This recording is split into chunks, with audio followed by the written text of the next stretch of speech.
My F23 boyfriend, M23, came home with big cuts on his chest, but won't tell me what happened. We've been together for 3 years and have a great relationship. I'm just going to jump right in. He usually sleeps with his shirt off, but for the last 3 days he's been sleeping with one on. I didn't really think anything of it. Last night, in the middle of the night I rolled over and put my hand on his chest, but I felt something weird. When I started to pull his shirt up so I could look, he woke up. He asked me what I was doing, told me to get off. After bugging him a bit more, I got him to show me. He had 2 patches on his chest that were covering cuts. He said he got our friend to stitch him up. But he refuses to tell me what actually happened. It's not a big deal, just relax. Please stop asking, it's just a couple of cuts. I have no idea what to do. What the hell could have happened?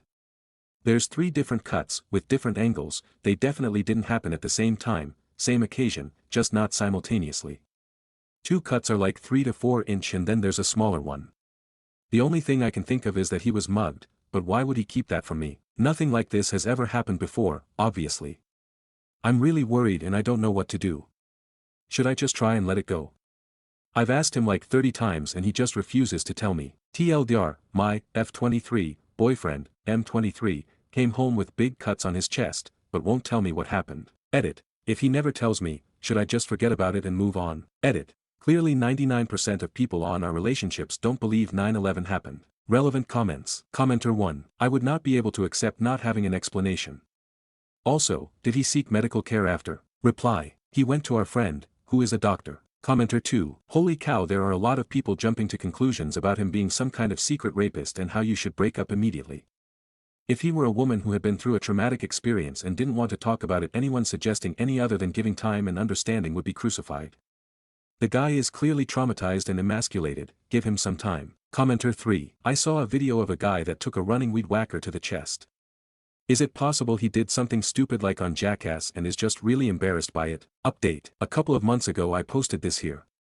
There is a lot more information in my comments, so just skim through them if you want to know what happened in full. A couple of days after I posted this he started getting really sick.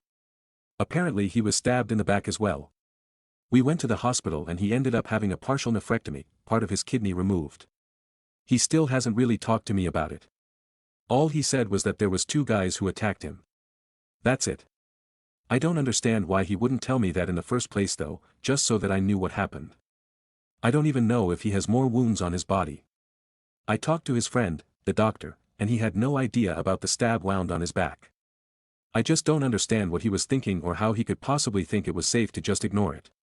The doctor said that it most likely could have been managed non-invasively if he had come in immediately. He acts normal, but completely different at the same time.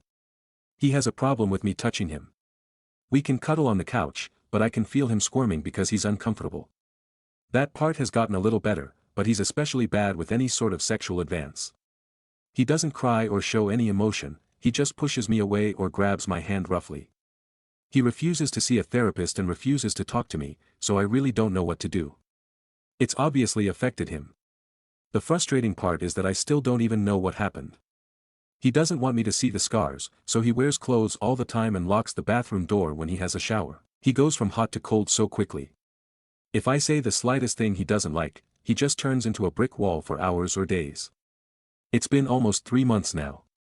Sometimes I feel like it's back to normal and then he just turns into an emotional black hole for a few days and disappears. I just don't know what to do. TLDR, turns out he was attacked by 2 guys. Things have gotten a lot worse. Anytime I touch him or say anything he doesn't like he just shuts down. Relevant comments. Commenter 1. He's definitely dealing with some sort of PTSD. You need to encourage him to see a therapist or open up to someone. Reply. You need to encourage him to see a therapist or open up to someone. I've tried a number of times. It's one of the things that causes him to shut down. Commenter 2. Is there someone else that can talk to him about it that he may listen to? Someone he respects who has been to therapy. Reply. Nope, just me. He would probably become more frustrated if I told someone else. Commenter 3. Is it possible that he was sexual attacked? Some guys get distant and don't like talking about it because they feel shame for having it happen to them. Not sure that is what happened, but that could explain why he's so secretive to everyone and is uncomfortable with sexual advances now. Reply. Is it possible that he was sexual attacked? I don't know. He doesn't talk to me about it. I literally have no idea what happened. I hate to think he was and I don't think he was, but it's possible I guess. Stories number 2. AITA for telling my fiancée I don't want her to wear her late husband's wedding ring during our ceremony. I, 30M, am engaged to Emily, 30F, and we're getting married this fall. I love her deeply, and I've never been more sure about anything in my life. That said, there's one thing that's been eating at me, and I'm not sure if I'm being selfish or just honest. Emily was married once before, to a guy named Tyler. They got married young, early 20s, and he passed away in a car accident about 5 years ago. It was sudden and tragic, and from everything I've heard, they were truly in love. I met Emily 2 years after his death. At first, she was very open about it, and I respected that. I knew coming into this relationship that I wasn't her first great love, and I was okay with that. I still am, mostly. Over the years, I've supported her through moments of grief, anniversaries, random waves of sadness. She still visits his grave on his birthday, and she keeps a box of his things in our closet. I've never touched it. She's shown me a few pictures of them together, and I've listened to her talk about what kind of person he was. I've tried really hard to respect that part of her life while also building our own. Which brings me to now. A few weeks ago, Emily told me she plans to wear Tyler's wedding ring on a chain around her neck on our wedding day. She explained it as a quiet tribute, not something she wants to announce or make a big deal about, just something personal. She said she wouldn't be where she is now without having gone through that loss, and she feels like carrying that part of her story into this new chapter is meaningful. I didn't say much at the time because I didn't know how to respond. But the more I sat with it, the more it bothered me. So I finally told her how I felt. I said I want our wedding day to be a celebration of us, and it's hard for me to wrap my head around the idea of her wearing another man's wedding ring, even if he's gone. I told her it makes me feel like I'm sharing the most important day of my life with someone who's not here. I said it makes me feel like second place. She got very quiet, then told me that she wasn't choosing him over me, and that she's allowed to honor her past while still moving forward. She said grief isn't a door you close, it just becomes part of who you are. I get that. I really do. But at the same time, I don't think I'm asking something outrageous by wanting this one day, our day, to be about the life we're building together, not the one she lost. Since then, there's been a weird tension between us. She hasn't brought it up again, but she hasn't said she's changed her mind either. I feel like the bad guy, like I'm trying to erase someone important to her, but I'm also struggling with the idea of standing at the altar and knowing she's literally carrying a symbol of her first marriage as she says vows to start a new one with me. I've told no one in my life about this, not my friends, not my family, because I know how it might sound. But internally, it's tearing me up. I don't want to hurt her, and I definitely don't want to start a marriage with resentment or guilt. But am I wrong for what I said? I haven't asked her not to wear it explicitly, yet, but made it clear I'm not comfortable with it. Stories number 3. Wibta if I don't give my late BF's house to his parents. My BF, 30M, RIP, and I, 33M, were together for 15 years. I was his senior in high school, and we stayed together until a few months ago when he passed away due to bone cancer. I live in a traditional country where same-sex marriage is no legal but is not a big issue socially. His parents kicked him out when he came out as gay at 17, my family took him in, helped him to finish HS and were supportive the most they could. I work in HR and he worked in IT, since he started to work he made good money. He saved enough to purchase a house 10 years ago, he was paying the mortgage all by himself. 4 years ago he got the diagnosis. He reduced his working hours to take care of his health and I stepped in to pay the mortgage. It was a hard battle, but cancer took him back in March. After he passed away, his family appeared in the picture, saying how they regretted not being in his son's life and stuff. Time went by and a month ago they reached out to me asking me when they can expect I could give them the keys of the house. Since same-sex marriage is no legal, they could claim the house as their family. I told them that the house was in my name, I bought it from him a year into the cancer, so it was legally mine and I had been paying the mortgage way before it. They got upset and said I was being unreasonable, that it should be legally theirs, that my BF would have wanted to give them the house, which is in fact true. My BF talked a lot how he would give everything to them if that would fix the relationship between them. Actually, he bought the house as a way to bring them live with him so they would no longer rent. He also tried to make amends with them all this time, unsuccessfully. I told them that I would give them the house for the price I bought it from my BF and they would have to pay me back these 4 years of mortgage plus take the debt over their name. They said they didn't have the money and that it was so selfish of me to tell them that, knowing what my BF would have wanted. They proposed just to change the debt onto their name and give me no money in return. I declined. They got mad and the discussion got heated to the point they told me they would bring me to court accusing me of scamming my BF to have the house. They can't. They have been calling and texting me non-stop for the past month, telling me I would be an asshole to my BF if I don't give them the house. I know they can't pay me back all the money I put in the house, but I'm conflicted right now. Some friends told me that I should give them the house and move on with my life, but it just doesn't feel right to me. I'm leaning more on to not giving them the house, but I know my BF would jump the bed and give it to them. Right now their words feels empty and as if they just want to take advantage of the situation. I don't need the house, to be honest, but don't want to give them either. We never talked with my BF what should I do with the house after his death, so whipta if I don't give them the house. ETA, thank you all for your kind words. I cried a lot with most of the comments. Sorry if I can't keep the pace and reply to everyone, just wanted to say thank you from the bottom of my heart. ETA 2, this blown up in ways I didn't even think about. Thank you all for your kind words. Just to add some info that looks like is needed for some of you, I live in a country in Central America, for safety reason will not give the name. Here is not illegal being LGBTQ+, but same-sex marriage is just not legal, nothing more. We didn't live in the house, we lived at my apartment, that's why I don't need the house, but I just don't feel right to giving it to his parents. Also, almost all his money went to pay medical bills, he didn't want me to put my money on it, which obviously I would have, and buying the house was the best idea we came out with to satisfy the both of us. The house is not a big one, 6 MTS x 10 MTS, and also is in the suburbs, is not worth the same as in other countries, around $90,000 or a little more. He was such a kind heart, so I'm pretty sure that even if it was a lie, he would have given them the house the moment they acknowledge him as gay and tell him they loved him. That's the reason why I'm having a hard time considering this. I can't answer all your comments, but I'm trying to read you all. Thank you for your support. Comments. Commenter 1. My BF talked a lot how he would give everything to them if that would fix the relationship between them. NTA. He would have given them the house in his life because he missed them that much. They refused to have anything to do with him, even when he was dying. If you give them the house now, then they benefit from him even though they rejected him when alive. You keep the house, because you're the one who loved your boyfriend.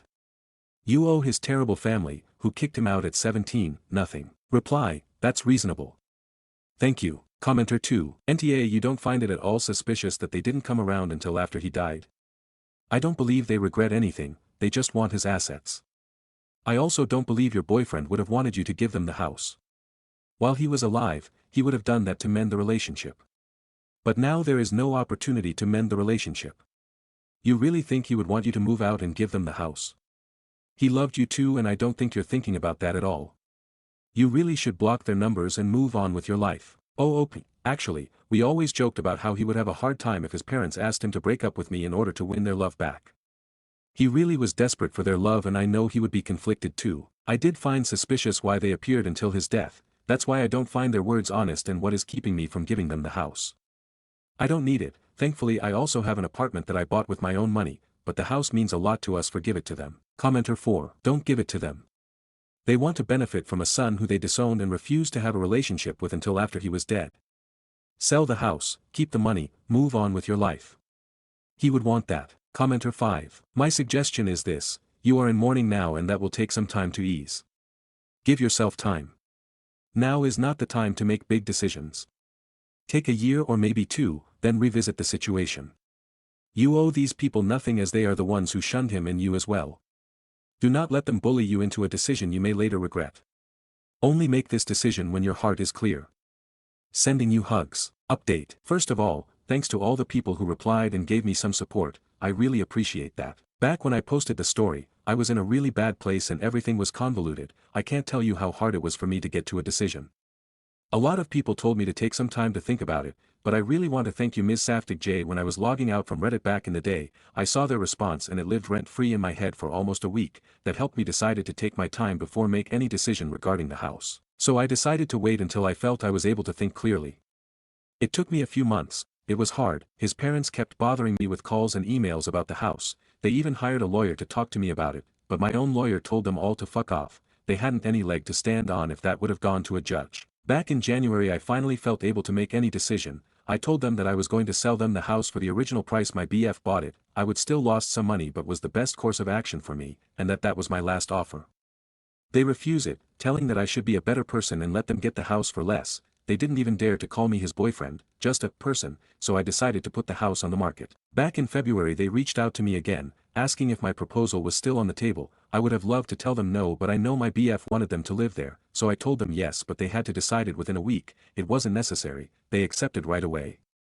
So I let my lawyer handle the selling. I didn't want to see them no more. I got surprised when my lawyer handed me a photo book of him as kid and pre-teen. Looks like it was their way of trying to acknowledge their son's life. Is the only thing for what I'm grateful for to them. A few weeks ago was my BF's 1-year memorial. They didn't show up, so I can move on with my life without them bothering me no more. Thanks again for all the comments and DM, you guys are awesome. Comments. Commenter 1. I'm glad you're at peace with your decision and can move on. Best of luck to you. Commenter 2. Making tough choices builds character, and real estate portfolios. Wishing you all the best. Commenter 3. I mean if you're happy, cool, but it sounds like your boyfriend's parents screwed you out of a house at your loss. Stories number 4. I, 26F, just found out I'm pregnant after having revenge sex with the fiancé, 35M, of the girl, 30F, who my ex-boyfriend, 32M, cheated on me with for 2 years. I, 26F, just found out I'm pregnant after having revenge sex with the fiancé, 35M, of the girl, 30F, who my ex-boyfriend, 32M, cheated on me with for 2 years. My ex and I met when I was 20 but were only friends until we started dating 2 years ago. I found out last year that my ex had been cheating on me for basically our whole relationship with a girl he met through a mutual friend. I broke things off after I found out and told the girl's fiancé about their affair. He ended up breaking off their engagement after he found out and she seemed nonchalant about it until she realized that my ex's money wasn't actually his. My grandma left me a lot after she passed back in 2019 and my ex had been flaunting around the things I'd gifted him throughout our relationship to her. Even going as far as to claim that the house and antique car my grandpa left for me in his will were my ex's. It's not something I'm proud of now that I think back to it, but I did allow my ex to walk all over me for the first month or two after I broke things off because I missed him so much. I gave him money and tried to make things work but would always get reprimanded by my parents and friends when I'd run to them crying after he ghosted me for her. I didn't officially give him up until the girl's ex-fiancé messaged me and told me that she was rubbing it in some of their old friends' faces about how pathetic I was and how desperate I was for my ex who didn't even give an F about me. I was really upset and asked him if he'd be willing to meet up with me because I knew that if I talked to my parents or friends about this, then they'd just lecture me even more. He agreed and the two of us met up at a random food cart place. We ended up spending most of the day just exploring and talking about how we were doing. He'd also confided in me about his relationship with his ex. They'd known each other for 10 years and they'd liked each other for most of the time they were friends but he wasn't looking for a relationship because he was focusing on school. He had decided to give them a chance after she'd driven 12+ HRs overnight to him because they'd talked on the phone and he said he was feeling under the weather and was stressed from how vigorous his residency schedule was. She'd dropped everything to take care of him, helped clean his place, and made him some home-cooked meals after finding out that he was surviving off of vending machine snacks and instant coffee. He told me in detail about how he'd never felt so loved and cared for, how after she'd done that for him, he'd decided that she was the one, that if this wasn't love, then love wasn't real. Finding out that she was cheating for the last 2 years made everything click into place. She'd been pushing off getting married, telling all her friends that she was having doubts about him. He'd been trying to convince her into going to couples counseling when I broke the news to him that she was sleeping with my ex. I felt like a monster, hearing their love story and then realizing that they didn't get their happy ending because of my ex and I messed with my head. We continued to talk from time to time, checking in on each other and meeting up for quick bite every now and then. We lost contact after the girl my ex cheated on me with somehow convinced him to take her back. I became slightly depressed after he cut me off, explaining to me that he was still in love with her and wanted to work things out, which meant a clean slate. I found out through some internet snooping that my ex cheated on her too, which was why she went back to her ex-fiancé. A few months passed and things went back to semi-normal. I started getting therapy and was about ready to put myself back out there to try out the dating pool again when around New Year's I got a call from the guy. He was crying and asking if I was available to talk. I of course said yes and out of concern met up with him at his place. He broke down to me and told me about how he'd found her and my ex in his mom's guest bedroom during Christmas when she'd snuck him in for a quickie during his family's busy holiday party. All hell broke loose when he'd found them in the guest bedroom after spending 20 minutes looking for her everywhere. We drank a bit and ended up having sex. He apologized and told me that it was a mistake and he wasn't in his right mind, that he just wanted revenge sex but it didn't make him feel any better after. I tried to message him platonically a few times after to see if he was alright but he blocked me, so I dropped it and went on with my therapy and life. I went in last week to check with my doctor since I'd been getting bad cramps and to get a new prescription refill for my birth control that I use to help with my PCOS. I had to do a usual test to double check for the possibility if I was pregnant and was very surprised when it came back positive. I have been sitting on this new knowledge and have been contemplating on if I should tell him, not tell him, or if I should even keep the pregnancy. My doctor did inform that since I am still in the earlier stages I am still at a big risk of having a miscarriage, so I don't know if I should even be worrying at all about all of this since there is a chance that I could lose it, and then it'd just seem like I was trying to grab at his attention or something, especially after he'd made it clear to me that he wasn't comfortable talking to me anymore after we slept together. I haven't told anyone and have been going crazy because I don't know what to do. Update: I'm not sure how Reddit works, but I will simply make a new post. I know a lot of people were against this, but I went through with the pregnancy and I am forever thankful for my beautiful baby. I had originally planned to get an abortion, but I found myself unable to go through with the appointment. I am pro-choice and always will be. Just because I chose to keep my baby doesn't mean another girl should be forced to keep a pregnancy they do not wish to continue. Everyone has a right to their own bodies. My parents were very upset with me and my whole family disowned me. I listened to what some of you said about letting the father know, we'll be referring to him as Dave. After many failed attempts to reach out to him I decided to go in person. Dave was not happy when I showed up at his place, but when I told him why, he agreed to talk with me.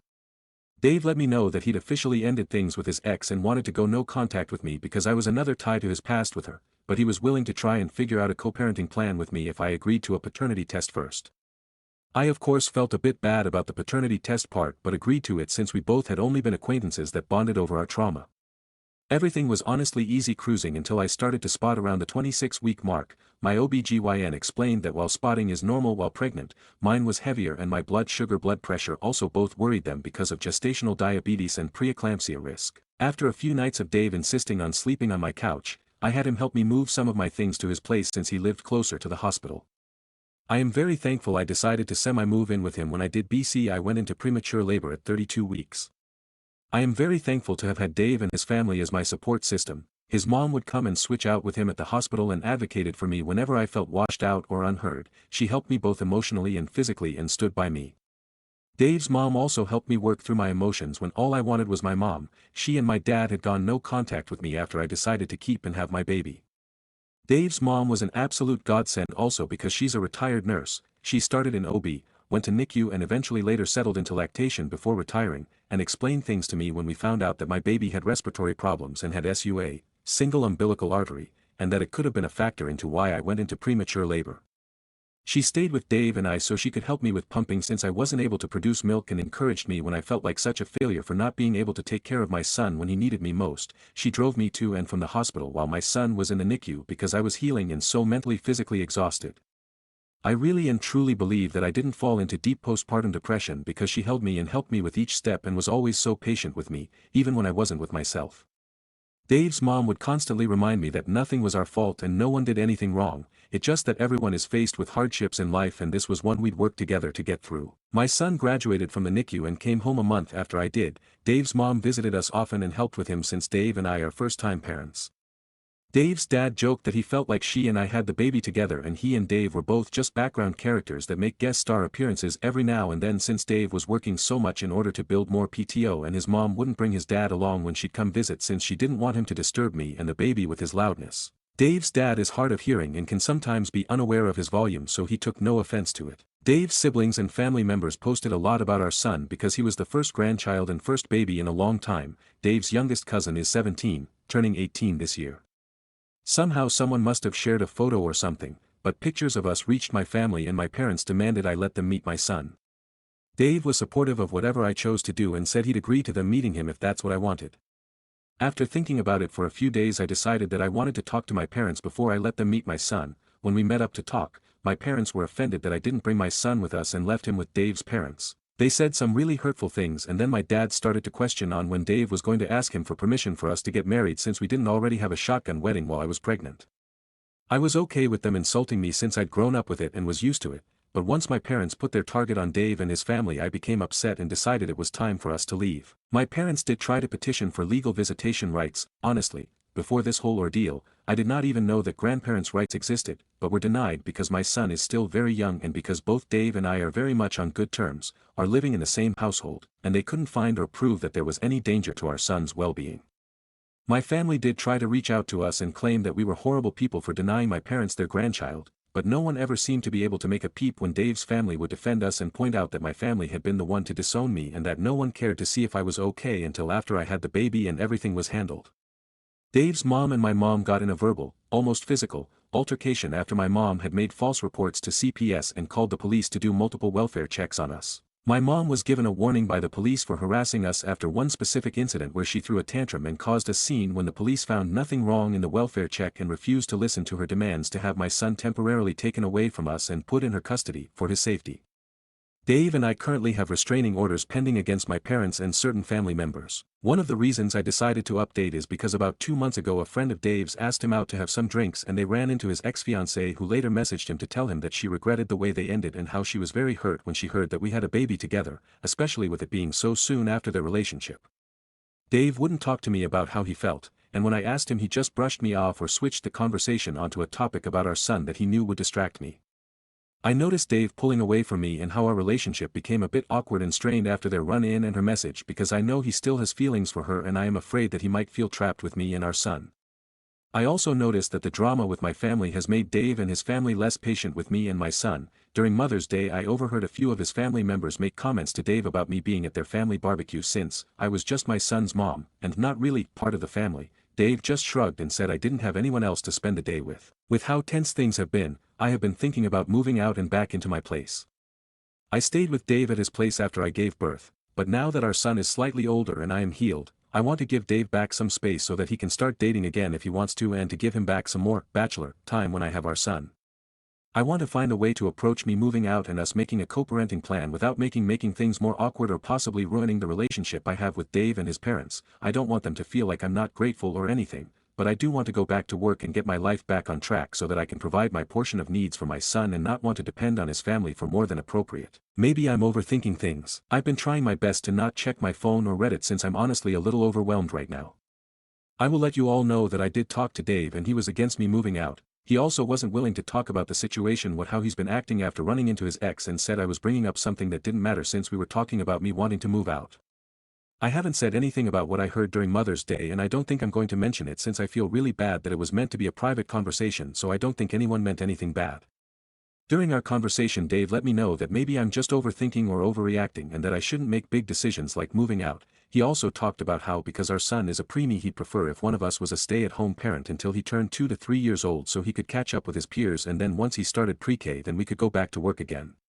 But I feel like he's been trying to avoid me since the conversation, but I could also be overthinking like he said. But after reading someone comments I do feel like I'm valid in the way I feel, but I am also not sure anymore. I want to do what's best for my son.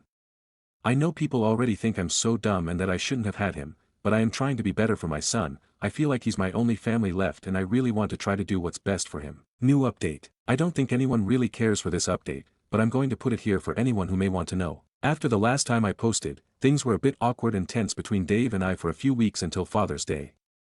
I honestly didn't feel comfortable going to his aunt's house for their family gathering because of the conversation I'd overheard during Mother's Day, but I went because it was Dave's first Father's Day after we'd had our son the previous year.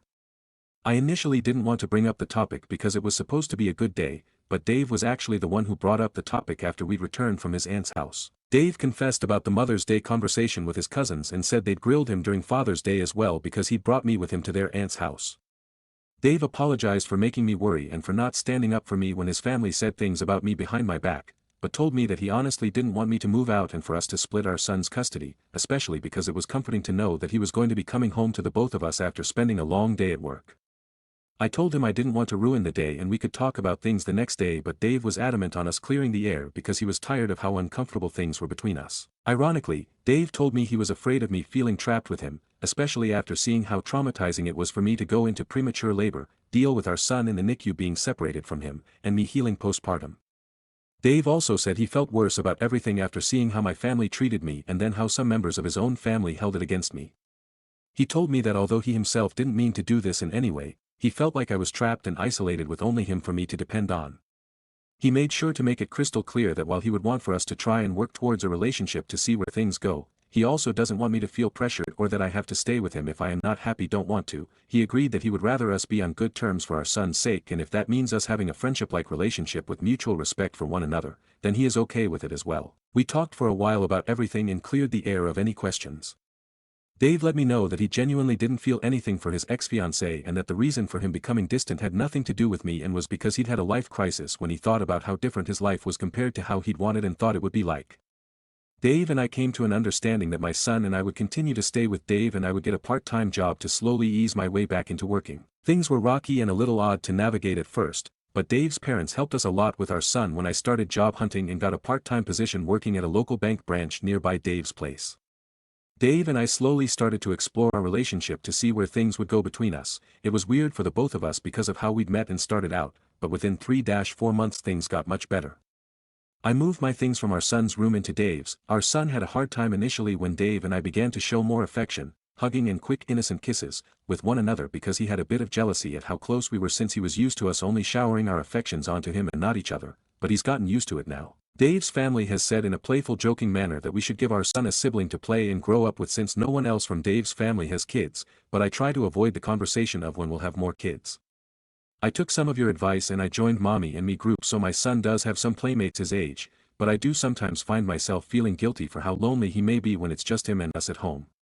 This past Valentine's, while in the heat of the moment, Dave did make a few comments about wanting to get me pregnant again, but when I mentioned and clarified with him afterwards he said it was just him being really into it at the moment. Dave and I have previously had a conversation and agreed that because of my PCOS and how unbalanced my hormones are, I wouldn't go back onto birth control because of how I've been feeling much better after the birth of our son, so we are using the calendar method as contraceptive for my end. But I have tried asking Dave if he'd be willing to use condoms and he's made it clear that he doesn't like them and it's completely off the table for him because he doesn't like the feeling of being constricted in latex.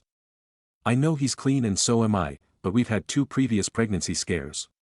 There are times when Dave forgets to pull out, but he's assured me that if we get pregnant again then it wouldn't change anything except that we'd have another baby and I might have to quit my job and stay home again, but I know I'm not ready for that yet.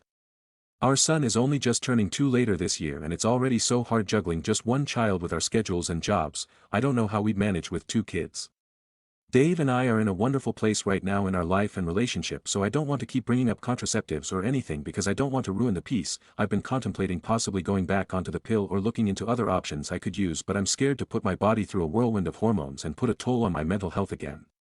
If anyone has any suggestions, please let me know. Thank you all so much for your support and kind words. My life has truly changed for the better and I am forever grateful and thankful to every one of you for your words of advice and wisdom. Stories number 5. AITA for telling my wife I want a divorce after she pointed out that as a stepdad I have to keep showing up no matter what happens. I, 39M, married Lisa, 38F, 4 years ago. She was divorced and had 2 kids with her ex. They split custody and didn't really co-parent because things were strained between them. But they could both be civil around the kids. The kids in question are 11 and 9 now and Lisa and I have a 3-year-old together. Problems started when Lisa's ex started giving me attitude and being hostile when I was in his presence. He'd tell me not to speak to his kids and to know my place. Lisa would tell her ex to stop and she warned him she'd document all of that, but he carried on with these hostile remarks in front of the kids. And eventually the kids started treating me the same way. Lisa went back to court and the judge ruled that she and her ex had to individually take some parenting classes and that was it. Her ex carried on as he was and the judge didn't do anything further.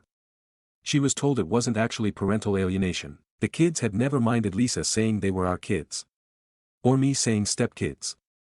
I followed their lead on what to call them and I asked them if they'd like me to drop the step and they said no. But Lisa started to have issues with it and the kids started to have issues with her saying, our kids, instead of, my kids, and the kids kicked up a fuss about it. The original conversations with me and them happened before the trouble with their dad started. The fuss started after his comments. The kids started telling me to stop saying stepkids and they weren't my stepkids. Lisa wasn't happy about me saying stepkids either, but the kids didn't want me claiming them as anything and my wife wanted me to claim them as my kids. She started encouraging more of a relationship between us, but the kids constantly disrespected me. She wanted me to take them more places, wanted me to be involved in more of their extracurricular activities. I was already involved to some degree, but she was mom, her ex was dad and I was stepdad and not equal to the bio parents. But she said I signed up to be their dad and that was what I needed to be. And I tried to be there more. She said the kids would come around when they saw me being there for them. Their dad was more hostile to me. He was hostile to the child I share with Lisa too. The kids started rejecting their half-sibling. They had never been super fond, but at least they would be kind around the youngest, but that did end and they were angry about our child's presence. They repeated some of the things their dad did. Lisa went back to court over it all and the judge still did nothing more. I suggested the kids get therapy and Lisa decided we needed family therapy. But the kids wouldn't talk or listen. And the therapist suggested individual, which Lisa ignored. I went on my own and got some good things out of it, and I attempted on numerous occasions to communicate the problems I was having to Lisa so we could work through them. The more time that passes, the more Lisa gets angry that I won't step up and be their dad, but the more I try to be involved, the angrier her kids get and the more disrespect I get, and if I even try to correct it, they get more angry and show more disrespect. The final straw for me happened last week. I had picked the oldest up from practice, and in the car they got mad at me for trying to ask how things went. It started with "you're not my dad," but went up to saying they would accuse me of abusing them because then I'd be punished and would never see them again, and it would make them and their sibling happy because they hate me like their dad hates me. I told Lisa about this and she told me I need to remain strong and carry on because they all need me. I asked her if she was serious and she said yes. I told her that's a serious threat her child made. She corrected me and said our child. I told her if I said that I would likely get physically attacked by one or both of her kids given their anger around it, and I told her they themselves have repeatedly said they are not my kids and I am not their dad. She told me I signed up for it by marrying her. I told her this changed things and she said it didn't. I asked her if the kid or even both kids followed through on that promise and I had to leave the home and couldn't see our child until I was cleared, would she still expect me to keep showing up no matter what? She told me yes, and that even if her kids attack me or even if they say more horrible things, it's my job to keep showing up and to be there. This made me leave. I told her before I left that I wanted a divorce and I would not stick around for that. She argued that I'm giving up and in the end we'd win because we're the good guys if we keep being there. I asked her how she could be so sure. I told her it doesn't always work, and she told me it's because the steps are usually not as good as me, but I was always amazing to her kids and just needed to work harder. I've seen our child almost every day since I moved out. The house was Lisa's before our marriage. And I'm determined to follow through with the divorce. Lisa keeps telling me I need to reconsider and I need to man up, and her father even confronted me about it. Actually, while he was confronting me, we could hear Lisa and the kids fighting over her calling me their dad. But he repeated what she did, that I signed up to be their dad and should fight harder. Stories number 6. Overcharged me at the nail salon and led to chaos. I got my nails done this morning at the same nail salon I've been patronizing for almost 2 years. It has 1,000 plus great reviews online and they have always done amazing work. They don't post their prices anywhere, but I've always paid $40 to $50. However, it hasn't been consistent, as in sometimes I would be asked to pay $50 and other times later $40. When I asked about the price, usually when it was $50, they would say I got a nice discount at $40 and standard was $50. The $10 never bothered me, so I never made a fuss about it and kinda chalked it up to more inexperienced front desk workers not tracking well to the established price. I also have gotten into the habit of asking the price before they start, but forgot to ask this AM because I was just getting my normal nails. Today, I finished up my appointment and the front desk told me it was $70. I was surprised because I got them done last month and I'm pretty sure it was only $40. The lady said prices went up, which I felt should have been stated somewhere, but I know that businesses are nervous about the economy, so I understand a hike. I paid my bill and internally decided to find a new salon, not because they did anything wrong, but paying $70 for nails isn't worth it for me while there are cheaper places around, given the quality will almost definitely decrease. After I paid, I realized I left something at my seat. I had been quietly chatting with the lady sitting next to me during our appointments and we were getting the exact same service in different colors. As I went to grab my bag, I couldn't help making a quiet comment to her that $70 for our nails is crazy. Yes, this was a complaint, but also wanted to warn her about what to expect. She immediately got agitated and asked her nail tech how it could be this much, because she had never paid more than $30 for the service. She looked like she was going to cry and said she didn't have $70 for the service today. Her nail tech quickly tried to do damage control and said that since she was such a loyal customer, her price would be $30.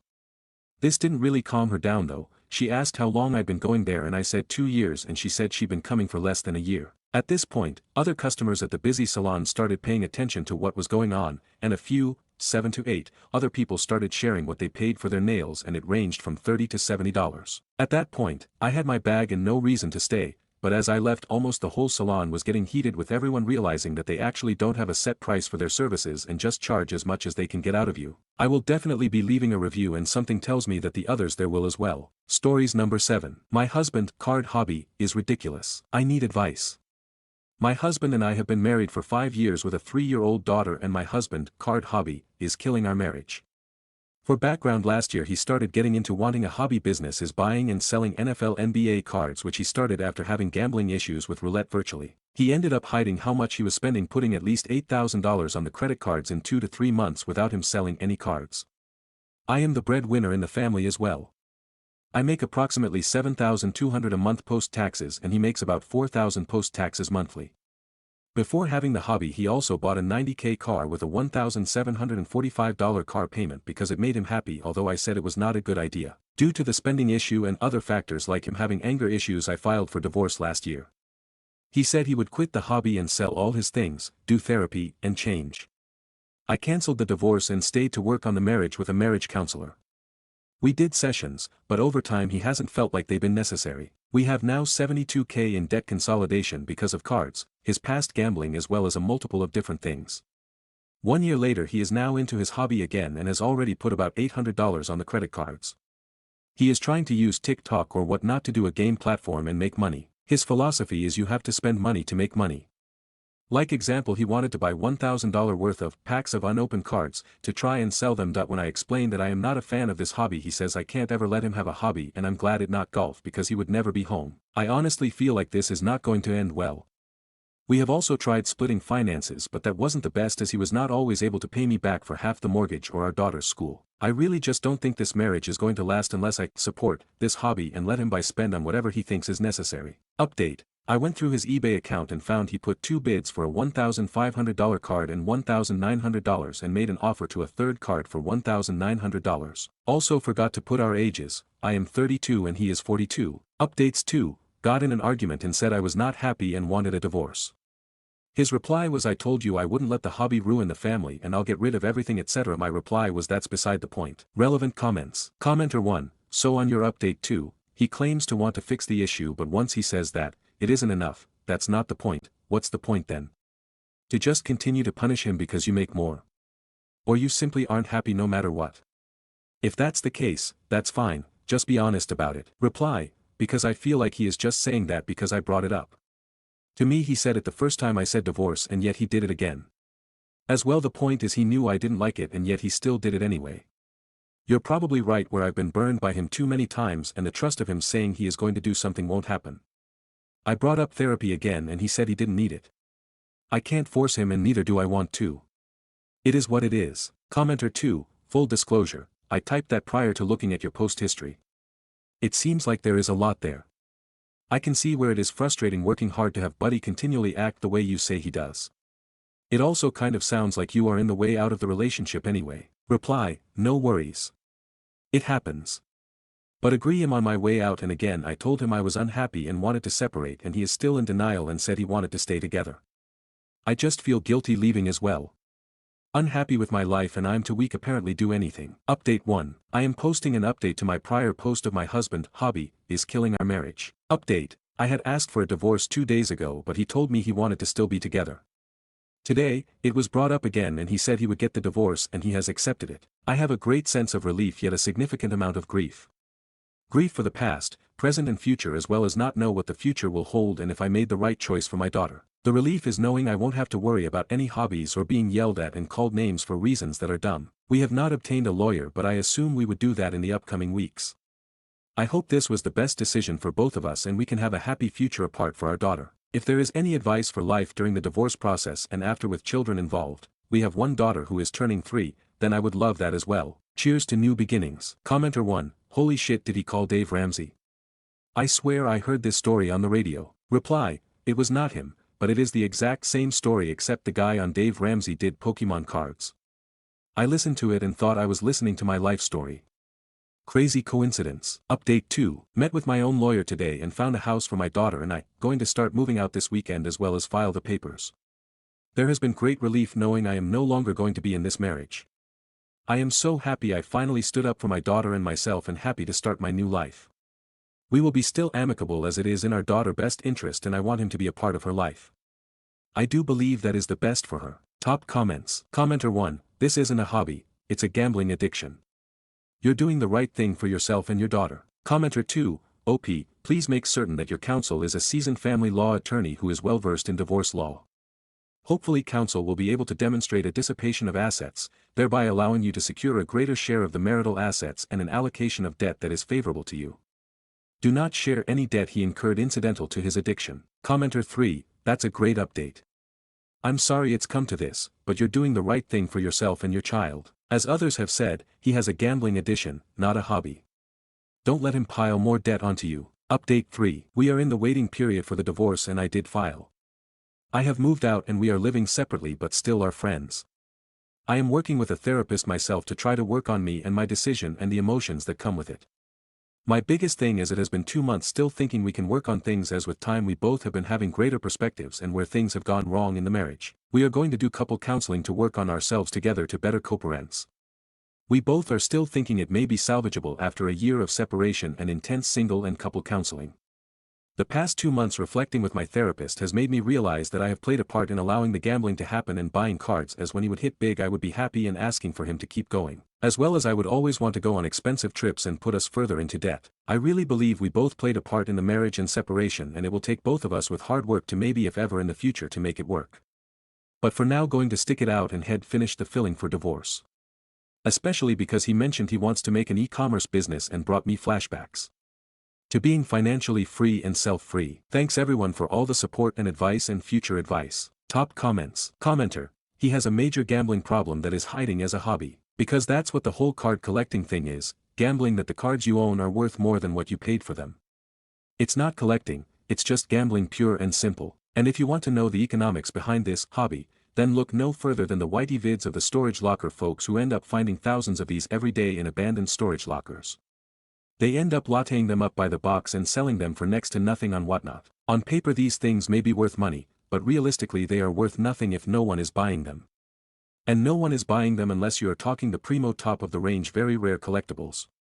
And even then, so for you, unless he is taking active steps to address his gambling issues, and yes, this includes hiding his gambling behind his hobby, then you will be right back where you started. Commenter 2, he's ruining you and your child's lives by this stupidity.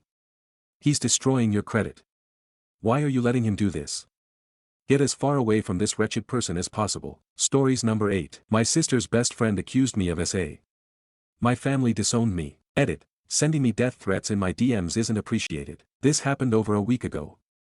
I've come to terms with the fact that I'm not going to be able to convince anyone I'm innocent. I have to accept what's happened and move on, which sucks. My family are literally my whole life. I was so close with my mother especially.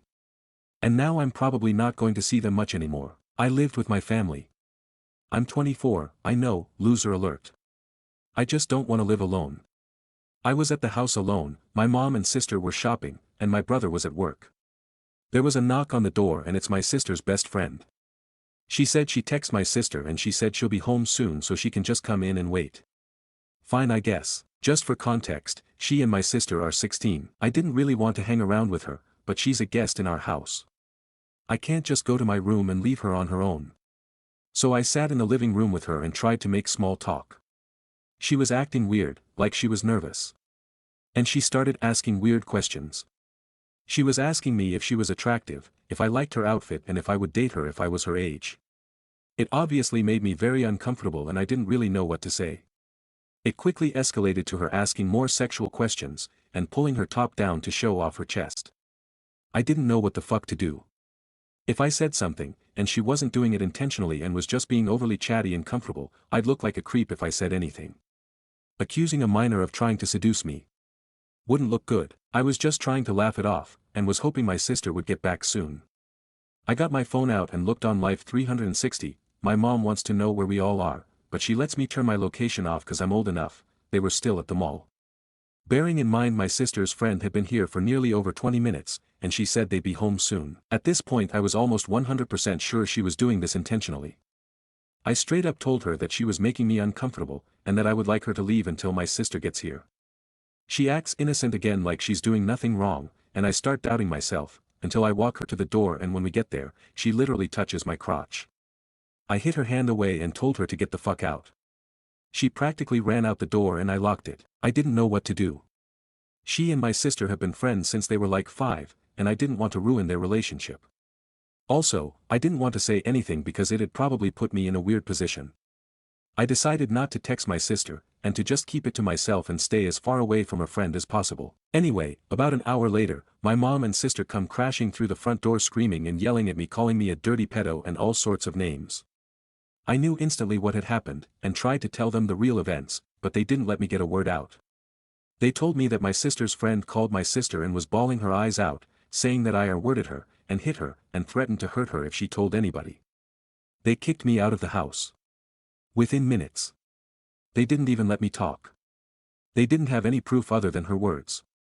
All I managed to grab before I left was my phone, car keys, and wallet. I'm living at a friend's place currently. I told him what happened and he thought I was joking at first because apparently it sounded like a creepy weird story or some shit. He genuinely thought I was lying. He believes me now, and believes that I didn't do anything. I've tried calling my mom and my sister, and nothing. I've messaged my brother and he says he has no clue what's happening, and he doesn't know who to believe. He's also told me that my sister's friend has been round since and she genuinely seems shaken and in shock. She must be a brilliant actress. I've just been waiting for the police to come get me since this all happened. They haven't yet. She probably didn't report me to the police because she knows there will be no evidence. Luckily no one outside of my family seems to know yet. None of my coworkers or friends have been acting differently towards me, so that's good at least. But if they decide to tell everyone what I supposedly did, I'd definitely lose my job. So yeah. I don't know what to do. It's my word against hers. But my family thinks I'm a pedo raps now. I don't know how they can even believe that. I've lived with them my whole life. I spend most of my time with them, and they all believe that I am capable of something like this. Like, I can't tell the police, that'll likely make it worse. There's literally nothing I can do in this situation. Anyway, thanks for listening to my huge fucking mess.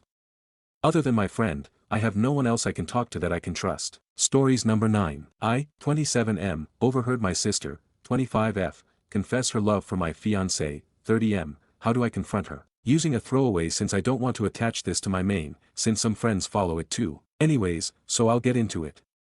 My friends recently hosted a little party get-together for my sister since she had been gone for a while in Florida with her boyfriend, but was coming back up north after they broke up. It had a few of our mutual friends, along with some of her old high school buddies and some cousins. My fiancé and I had gotten there a bit late, but we were excited to join the celebration, and I was mostly happy to see my sister again since she had been pretty distanced and rarely texted or called. Nothing really happened other than some shots being poured and food being ordered, until it was getting late and people started getting really drunk. Since wedding planning has been exhausting, my fiancé and I were going to leave early. To sum up a really quick moment, I had been walking to the bathroom and past the bedroom, where I heard my sister crying into someone's arms. Originally, I was gonna go see if I could help, or comfort her, but then I heard my fiancé's name and paused. I definitely think I was a jerk for listening in, but I was curious and a bit drunk myself, but, from what I gathered, she was sobbing about how seeing my fiancé made it all real again and that she didn't want to deny her feelings anymore, especially now that he's getting married to me. What really stuck out to me was when she said that she just wanted him to notice her too. I left pretty quickly after that, and haven't told anyone about what I heard. Maybe I never saw the signs, but she was always so polite and friendly with my fiancé. She knew him before anyone else, since we were high school sweethearts and I came out to her first when I was struggling with my identity. It's just such a strange thing to hear this from her, but part of me wants to just blame it on drunk brain. She's never said anything like this before, and even greeted him when we got to the party and they connected on a mutual interest for a bit, and she was so warm to me too. I want to confront her to see if she meant it, but I'm also just so terrified of the results of it all. My family has stayed drama-free and I'd hate to ruin everything now that my sister just got back from being away. I really need advice on how to proceed, and how to ask her about it without causing a scene. The party was a week ago and I just feel sick whenever she messages me or calls to ask about wedding stuff or just general chatting, so I know that I need to do something. Has anyone been in a situation like this before? TLDR, my sister confessed she couldn't deny her feelings about my fiancé and I don't know how to proceed. Update, I, 27M, overheard my sister, 25F, confess her love for my fiancé, 30M, how do I confront her? Hi again everyone. I first want to thank all the people that responded. I really didn't expect to get so much advice. I probably would have still been panicking and bottling this up if you guys didn't help out. Unfortunately it still went bad, but I'm glad I listened to you guys for it all. Also, to clarify a few things I saw people get confused on in the comments. My fiancé is gay, and I never doubted his loyalty, which is why I barely mentioned him in the original post. I was mostly concerned about my sister since we had wanted her in the wedding party, so it was extra scary to hear she was crushing on my fiancé. Along with that, I know a lot of you said to just leave it be, but for the reason above along with my personal beliefs, I really didn't want to let it simmer. Anyways, I ended up talking with my fiancé the day after I made the post, once he got home from work and we were settled. I sort of word vomited at him, but I tried to remember the advice I had gotten.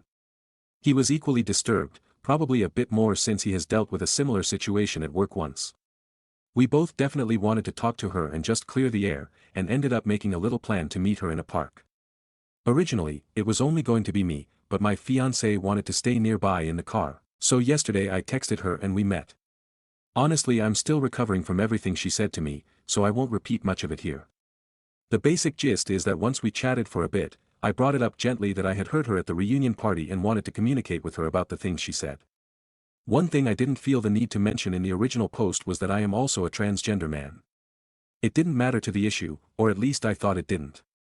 However, once I asked my sister, she started on a whole tirade with a lot of right-wing talking points, mostly that she didn't get why my fiancé was settled for a confused girl rather than someone like her, and admitting that yes, she has feelings for him since she thinks he deserves better than me. I didn't say much to her, but once I realized what was going on, I just said that I was done and left. I really don't know how she's changed so much since the girl I grew up with. She used to be super supportive, which she even acknowledged and said she was just as lost as I am. After that I was just a mess, so I apologize for not updating sooner. My sister is living with my parents while she works to get a job in the new area, so she's also started telling them about the conversation. Both of my parents don't want to get involved, which I understand, and I tried texting her to tell her to stop bothering them, but she blocked me, so I guess that's that. My fiancé wants to cut her from the wedding as a whole, and I'm just leaning on him as a pillar right now. I wish this was a happier update, and I still really don't know what to do. Still, thank you all for the advice you gave, and if you guys have any advice on how to deal with this new issue, I'd take it. Is there a way to get through to her? Stories number 10. I started treating my boyfriend the way he treats me. Shocking, he hates it. LOL. My boyfriend has had trouble being emotionally vulnerable and showing interest in my world. We've talked ad nauseum about what I feel my needs are, how I like to be treated, how I want to connect deeply with my partners, share and talk about interests and more. I've helped him figure out that he needs therapy and medication, both of which confirm that he has ADHD. He claims when we're not together he often forgets to check in on me, think about me, or that he connects to others easier in person. However, in person he struggles to show interest or affection other than a lot of physical contact. He is asexual, so it's a lot of hugs, back rubs, etc. He also blames a lot of these issues on ADHD and inability to feel and verbalize his feelings. It clearly hurts and bothers him that he can't express his love for me easily, but I consistently see a lack of change or effort, which bothers me more. Okay, here's the kicker. I have ADHD, too. Haha, but I clearly have different priorities. I've worked on skills to help manage my symptoms plus meds and go to therapy weekly. A few days ago, after clearly and repeatedly telling him that it's actually pretty important to receive a good morning text from my partners, he forgot again. He has done no troubleshooting, problem solving, or even expressed what challenges he has meeting this one minor request. As an example, when I had a partner that got up super early for work but expressed similar needs, I would pre-schedule messages for the week to be sent when they woke up. They knew this was how I handled this particular thing and were very appreciative, so I started meeting his energy. I don't reach out throughout the day to tell him what I'm up to or see what he's up to. Oops, I forgot. When he tells me something he's excited about, I change the subject. I leave him on read. I told him to not worry about good morning texts. His lack of interest in this one request made the gesture unimportant to me. This put him into shutdown mode, which has also been an issue. I've asked that at least when he realizes he's shutting down to at least give me a heads up that he needs time to process, because otherwise I just feel shut out since I'm a direct communicator. He didn't do this either. He clearly tried to connect with me the other day to say he's been journaling again. I was happy to hear this. I know it's his attempt to connect with me and his own emotions. I asked him what he's been journaling about. He basically went on to say it was just stream of conscious stuff to help ground him. When I realized he would not expand or get deeper in this conversation unless I dug into it, I just responded with okay and ended the conversation. I can tell he hates being shut out. But I have no more emotional labor to expend into this. Now I just want him to feel the effects and consequences of how he treats me, intentionally or not. He knows what he needs to work on in order to meet my needs. I'm an extremely clear communicator, but now he has to actually do the work, on his own effort, or he knows I'm out. Watching him flounder without me spoon-feeding him has been equal parts interesting and sad. Stories number 11. AIW for accusing girlfriend of cheating on me. Found pregnancy test. So my girlfriend and I have been together for just under a year. We don't live together and both work full-time, and we are exclusive, as far as I'm aware. About 3 months ago, I notice my girlfriend spending a lot of time on the phone with her friend Jessie. She says that Jessie is a good friend and that's it. However, she often spends any time she can on the phone with him, even when her and I are out. Their conversations don't lead me to think anything, but about 1.5 months ago, my girlfriend says she's going to visit Jessie, who lives 2 states over. I can't go cause I have to work. Of course I tell her that I'm not comfortable with her visiting a male friend out of state, but she says that Jessie is just a friend. She will be staying at his place, but Jessie is also a single father of 2 young boys, so my girlfriend assures me nothing will happen. Despite me voicing my opinion, my GF takes the trip and shares her location to put my mind at ease. She returns a week later and we move on with life. However, about 2 weeks ago, my girlfriend asks me to go to our local Target to pick up an online order she had placed. She tells me she ordered shampoo and a few hygiene items. I agree and go to pick up her order. When I get to the customer service counter and give them her name, they bring out a bag with a pregnancy test in it. Shocked and confused, I tell them that this what she ordered.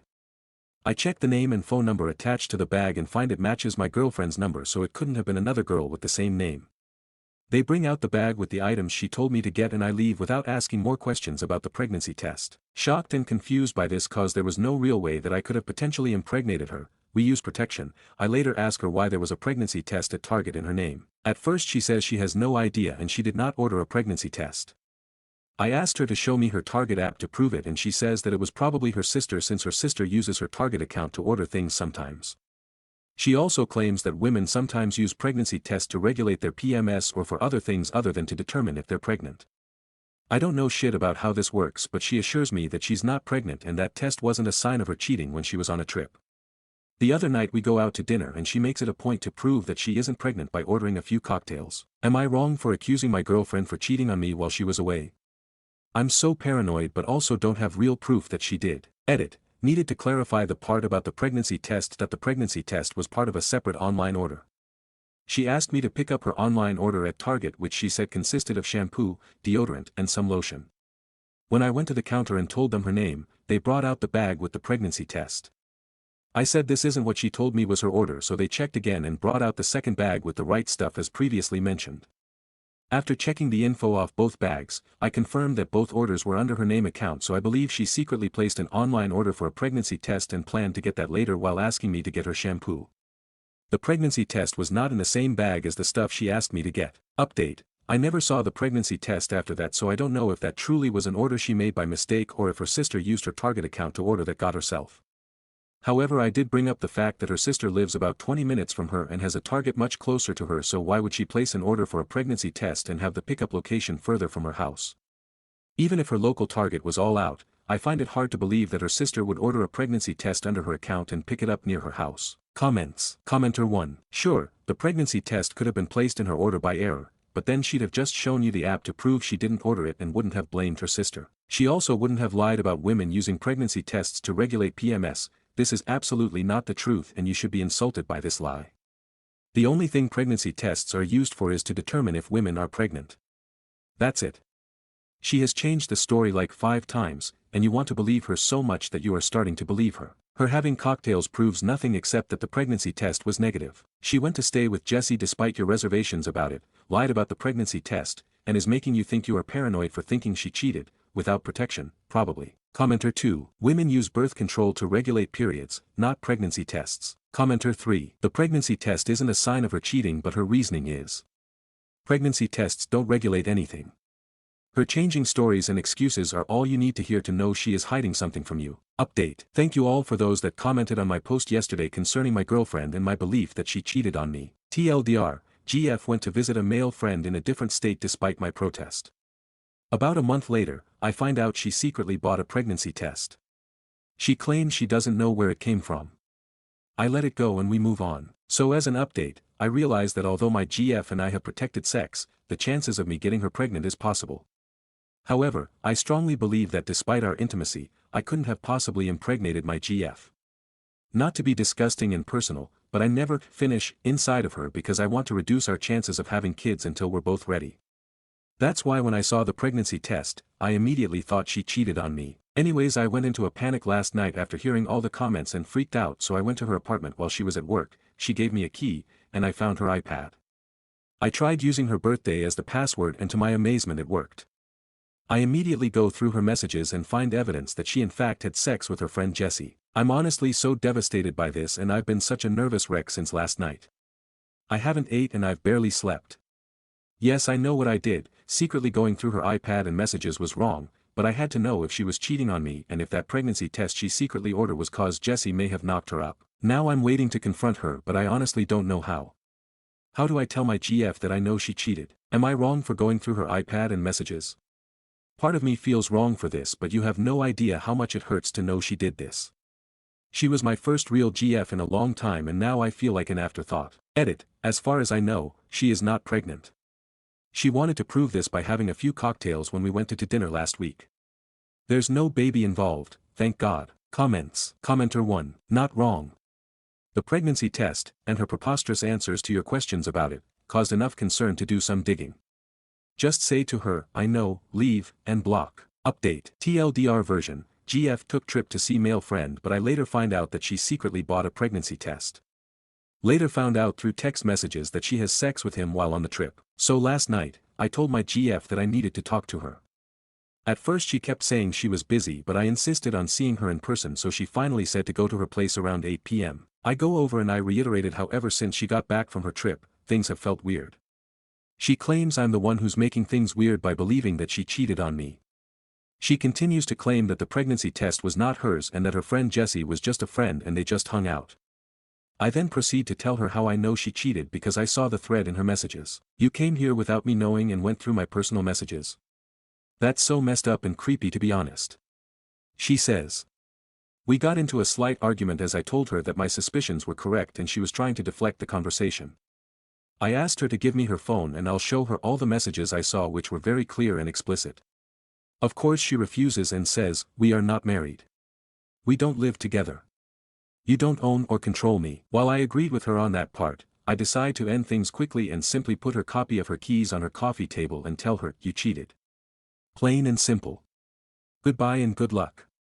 I walk out and she makes no attempt to stop me. Later, she tries to text me and says that she's sorry for what she did.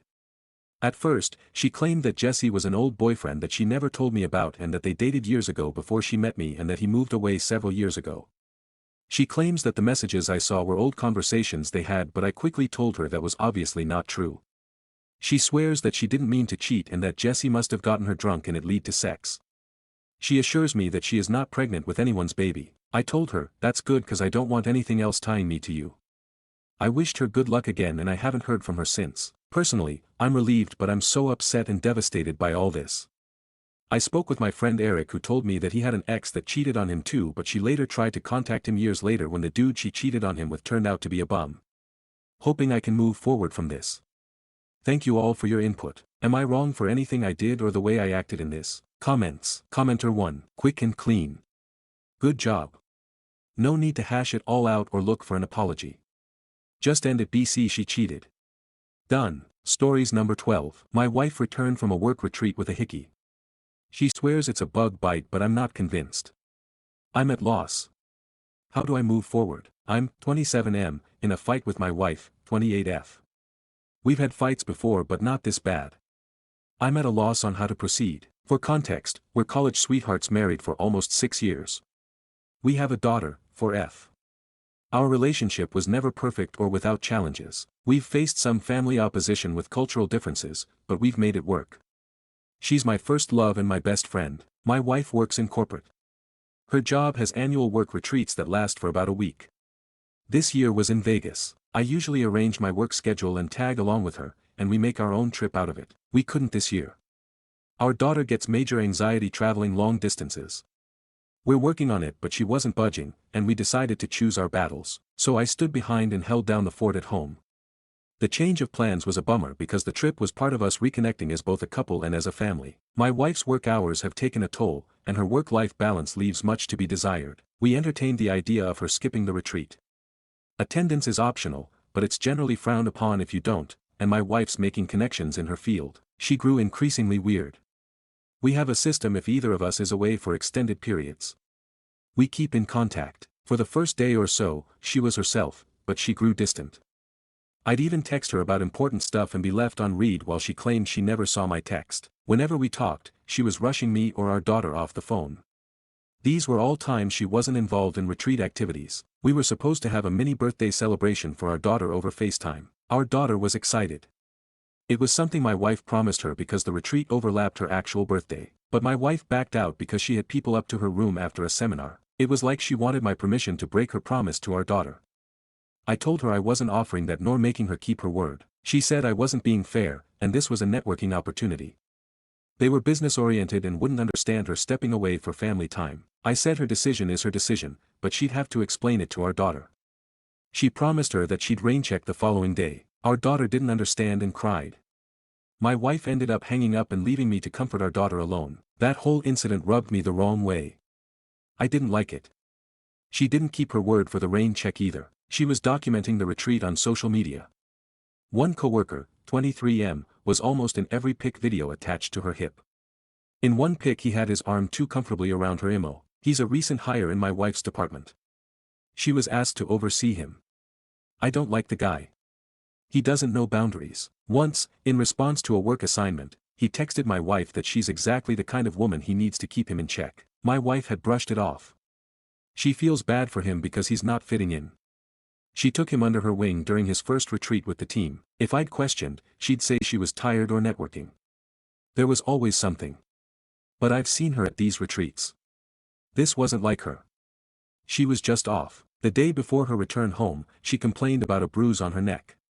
She stressed it was a bug bite. I didn't actually see the bruise until she came home. I instantly thought it was a full-on hickey. She kinda brushed it off after making a big deal of it over the phone. I didn't push because our daughter was present, but when I was able to confront her, she clung to her bug bite claim. When I kept pushing, she asked what I was trying to imply. I outright said I believed she had a hickey, and I didn't believe she was being honest with me.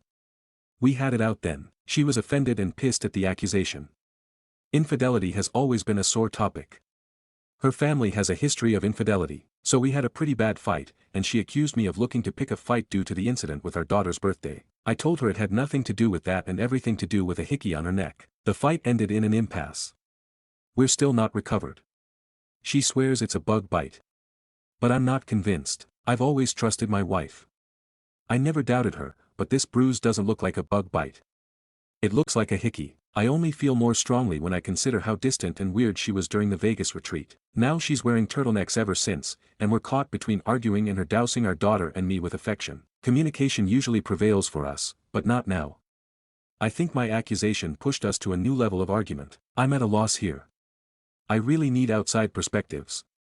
How do I move forward? Relevant comments. Commenter 1. I'm not saying it's impossible, but I've never gotten a bug bite that looked like a hickey. Did she show you her phone or provide any proof that could support her innocence or just dismiss you? The extra affection is a common move from guilt-ridden cheaters. Even if we stretch the imagination and believe it is a big bite, she wasn't acting trustworthy nor was she a good mother while I was in Vegas, and she needs to address and correct that. Reply. No, I haven't had access to her phone. We usually have an open phone policy, but it's not something we've ever really done. I'm sure it'll be another argument. Commenter 2. Why did you go on work trips with her in the past? Did she want you to, or did you not want her to go alone? What is, and why is it necessary to have, the system when one of you is away?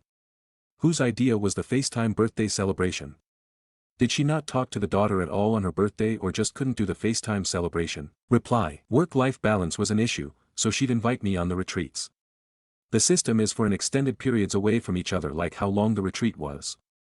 Especially since we have a child now. The birthday FaceTime was my wife's idea. She promised our daughter and got her excited about it. No, she didn't talk with our daughter until she was calling to cancel. That's another reason the birthday stunt rubbed me the wrong way. OOP responding to a deleted comment. Yeah, you don't get to disconnect from being a parent, especially to a minor, for extended holidays. You certainly don't ghost them on their birthday and when you promise to do something special for them and got the child excited about it or hang up on them while they're crying. I'm not insecure. My wife's gone on the retreats before. We both work outside the home and have the caring for our daughter. So it's not an imbalance. My wife's work-life balance is out of sorts. She's in the company of other adults plenty. I've been with my wife on these retreats and other social events. I know how she is. She was off this entire trip, nor was it appreciated her entertaining a coworker, who ignores boundaries, having his arm wrapped around her waist like he was claiming her or something. I trusted her when she said she had a bug bite. I got things to help her treat it for when returned. It was only after I saw the bruise in person that there was no mistaking it was a hickey for me, and I questioned her on it. Update. I, 27M, wanted to give an update and thank everyone who reached out. The outside perspectives helped. Things are a roller coaster. I'm trying to process. It took a while for my wife, 28F, and me to have any real conversation about the bruise on her neck. We were stuck between arguing and her showering our daughter, 4F, and me with affection. I rarely saw the bruise because she was turtlenecked up. But I did note the healing process from reddish purple to yellow. There wasn't any more discussion about the Vegas retreat. She made it clear she was done talking about it and that she shouldn't need to defend herself to her husband. I told her she could do whatever she wanted, but I was done being treated like an idiot, and I wasn't sharing a bed with someone I couldn't trust. So I moved into the guest room. Communication stopped. The silences were palpable. Even our daughter noticed. I'm not proud of that. I try keeping her out of fights. My wife came to the guest room one night and asked if we could talk. I could tell she'd been crying. She said she hated the way things were between us. She felt she was losing me either way. I told her I needed complete honesty. She confessed she hooked up with that coworker, 23M, on our daughter's birthday. The hickey was from him. She was lost in the heat of the moment and didn't realize he was sucking so hard on her neck. By her account, they made out while doing some on top of the clothes stuff and then he went down on her. It stopped there because he called her by a nickname that I affectionately call her. It snapped her back to the reality of her actions. She went to splash water on her face and saw the hickey. The guy made light of it and made a joke about the hickey being her souvenir. She blew up on him and kicked him out of her suite. Part of the reason she was avoiding me was out of guilt. She said she's coming clean because she doesn't want to hide things anymore. I asked her why she cheated. What was it about that guy she deemed worth risking everything? She claimed it wasn't him specifically, nor is she unhappy with our marriage. She doesn't really know how to explain it, but a part of her feels broken. The more she looks in the mirror, the more she sees her dad, 57M. A cycle of being consumed with work, distant from child, and the infidelity he put her mom, 55F, through. She said her family never talked about anything openly and how when she was growing up, my MIL never addressed anything with her. I said her parents didn't make her cheat. She chose to party up with a guy who constantly disrespected our relationship. These were all her decisions, and she at any point could have chosen our family. She agreed. She wants to blame her parents but realizes this is on her. She apologized for cheating and for entertaining the guy's advances. She said she'll do whatever it takes to repair. Go to HR, quit her job, counseling, anything. She wants to make everything right. I told her I don't know what right looks like or if that's possible for us anymore. I knew we had our problems, but I thought there wasn't anything we couldn't talk out. She insisted we still could talk it out. We didn't have to give up on us. She tried giving this rally cry for our relationship, but I felt very numb. I said I didn't recognize her. Not just the betrayal of our vows but also how she treated our daughter. She's like a stranger. She feels she failed as a wife and mom, but she loves us both beyond words and wants our life together and our family intact. I told her I couldn't give her the answer she wanted and thought we needed to separate and reevaluate. She didn't want separation. She felt we should stay together in our home, but I told her a separation was happening. Either she was leaving the home or I was with our daughter. She consented to leaving so as to best not uproot our daughter so much. She asked for our daughter not to be taken away from her. My wife's staying with my in-laws. I know that's difficult in itself because she doesn't have the best relationship with her parents. One of the hardest parts is the shift for our daughter. Right now, she believes her mom's just busy with work per usual. She hasn't questioned it too much. My MIL called the other day. She made no excuses for my wife, but she's advocating for us to work through it. She told me times when she heard my wife describe me as the anchor she always wanted. She believes there's something worth fighting for if I'm open. Despite some family opposition we faced throughout our relationship, my MIL was always a supporter of us. I'm even more at a loss. I never imagined this kind of betrayal from my wife. She was my safe place. I feel numb yet broken. I'm in love with her. That hasn't changed. But I don't see myself, her, our relationship, or our family the same. Everything's more tense because it's fresh. I think this period of separation is for the best. I'm not sure about divorce. I haven't let myself fully go there. I'm not set either way. I don't know where things go from here, but I'm focusing on our daughter and taking things one step at a time. I feel that's all I can do right now. Thanks again to everyone for the support. It's much appreciated. TLDR Update 4, my wife returned from a work retreat in Vegas with a hickey on her neck. She swears it's a bug bite, but I'm not convinced. I only feel more strongly when I consider how distant and weird she was during the retreat. We're stuck between arguing and her dousing our daughter and me with affection. I'm at a loss. I really need outside perspectives.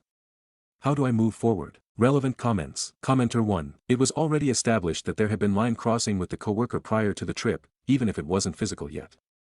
But even if there hadn't been, I've known coworkers pet names for their significant others before when only interacting with them on a professional level. The fact that the guy both intentionally gave her a hickey and used the pet name says a whole hell of a lot about him, though. Someone willing to engage in an affair is bad enough. This guy was doing it as some kind of sick power play. Commenter 2. It's also possible it's something super common like honey or baby. Reply. No, it's a specific nickname. It's not derived from her name or anything. It just summed up things I loved about her in one word.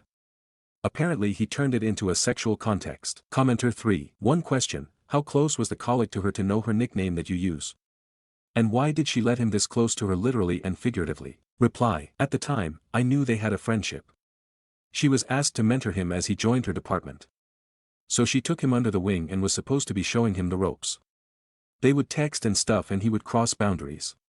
His texts increasingly read like a guy fishing for an opportunity. My wife shut the idea down as not even a factor for her, and I chose to trust my wife because I never had a reason to doubt her before. As far as the nickname, it was something only I called her, but it wasn't like a secret thing. I called her by it in front of others and our daughter.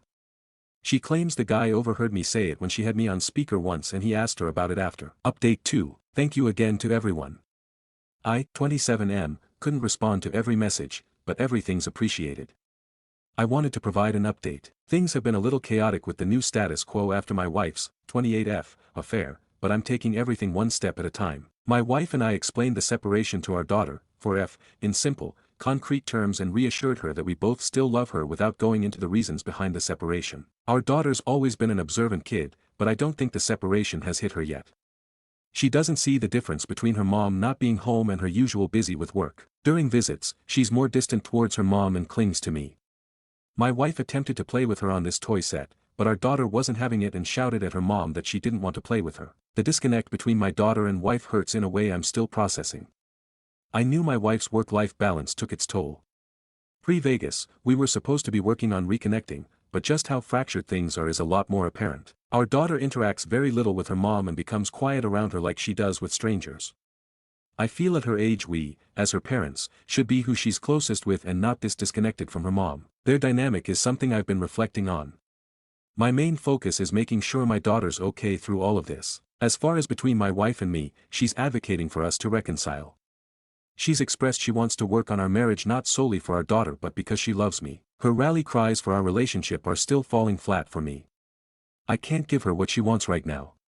I told her I wished she would have given herself these rallies before cheating. She's adamant about the affair timeline and what occurred with the coworker, 23M. They connected because she felt bad he wasn't fitting in. He kept flirting and treating her like royalty. It started feeling good on the rougher workdays. They had an emotional affair even though she didn't label it as such at the time. The EA turned physical during the retreat. She dissociated from her life back home while away in Vegas. She still swears they had sex only once.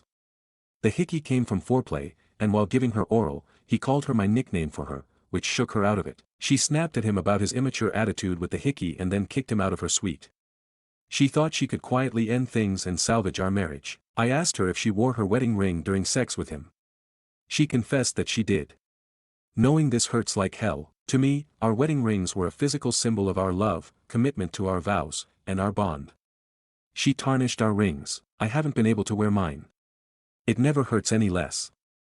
There are just new levels to the hurt. She admits to contributing to blurred lines. She's now changed her number and claims to have cut contact with the coworker. She reported the affair to HR. The company has suspended both of them while they investigate the extent to which the affair impacted the department. Coworker relations violate their policy, and it doesn't look good for my wife in terms of power balance since she was the guy's mentor. They're also calling into question if she gave him favoritism. Some have suggested I reach out to the coworker. I've considered it, but I'm not in a place to. I feel a lot of anger towards him. He knew exactly what he was doing with the hickey and nickname stunt. I wouldn't get anything from him except trouble. He's not worth it. I'm choosing to focus on my daughter. I've chosen to pursue marriage counseling. This isn't under the promise of reconciling but as an assist in working through this separation as healthy as possible for our daughter. I'm still numb in a lot of ways. I never thought this would be how my marriage and family turned out. I've seen it happen to others. I've heard stories. I thought I knew what it was like. But it's nothing compared to dealing with it yourself. I don't feel like the same person anymore. I don't know how everything will pan out. It's an uphill battle, but I'm trying to show up to the battle. It's the best I can do right now. Thank you to everyone who has reached out. I appreciate the support, really. TLDR Update 4, my wife returned from a work retreat in Vegas with a hickey on her neck. She swears it's a bug bite, but I'm not convinced. I only feel more strongly when I consider how distant and weird she was during the retreat. We're stuck between arguing and her dousing our daughter and me with affection. I'm at a loss. I really need outside perspectives. How do I move forward? New update. Thank you again to everyone who's reached out. I, 27M, wanted to provide an update. Things aren't easy. I don't expect them to be. I don't regret the decision to separate. It was necessary. In many ways, I feel like my hand was forced with the betrayal and all the lies. I'm still finding my footing. I don't put people on pedestals, nor did I ever believe my wife's, 28F, and my relationship was perfect.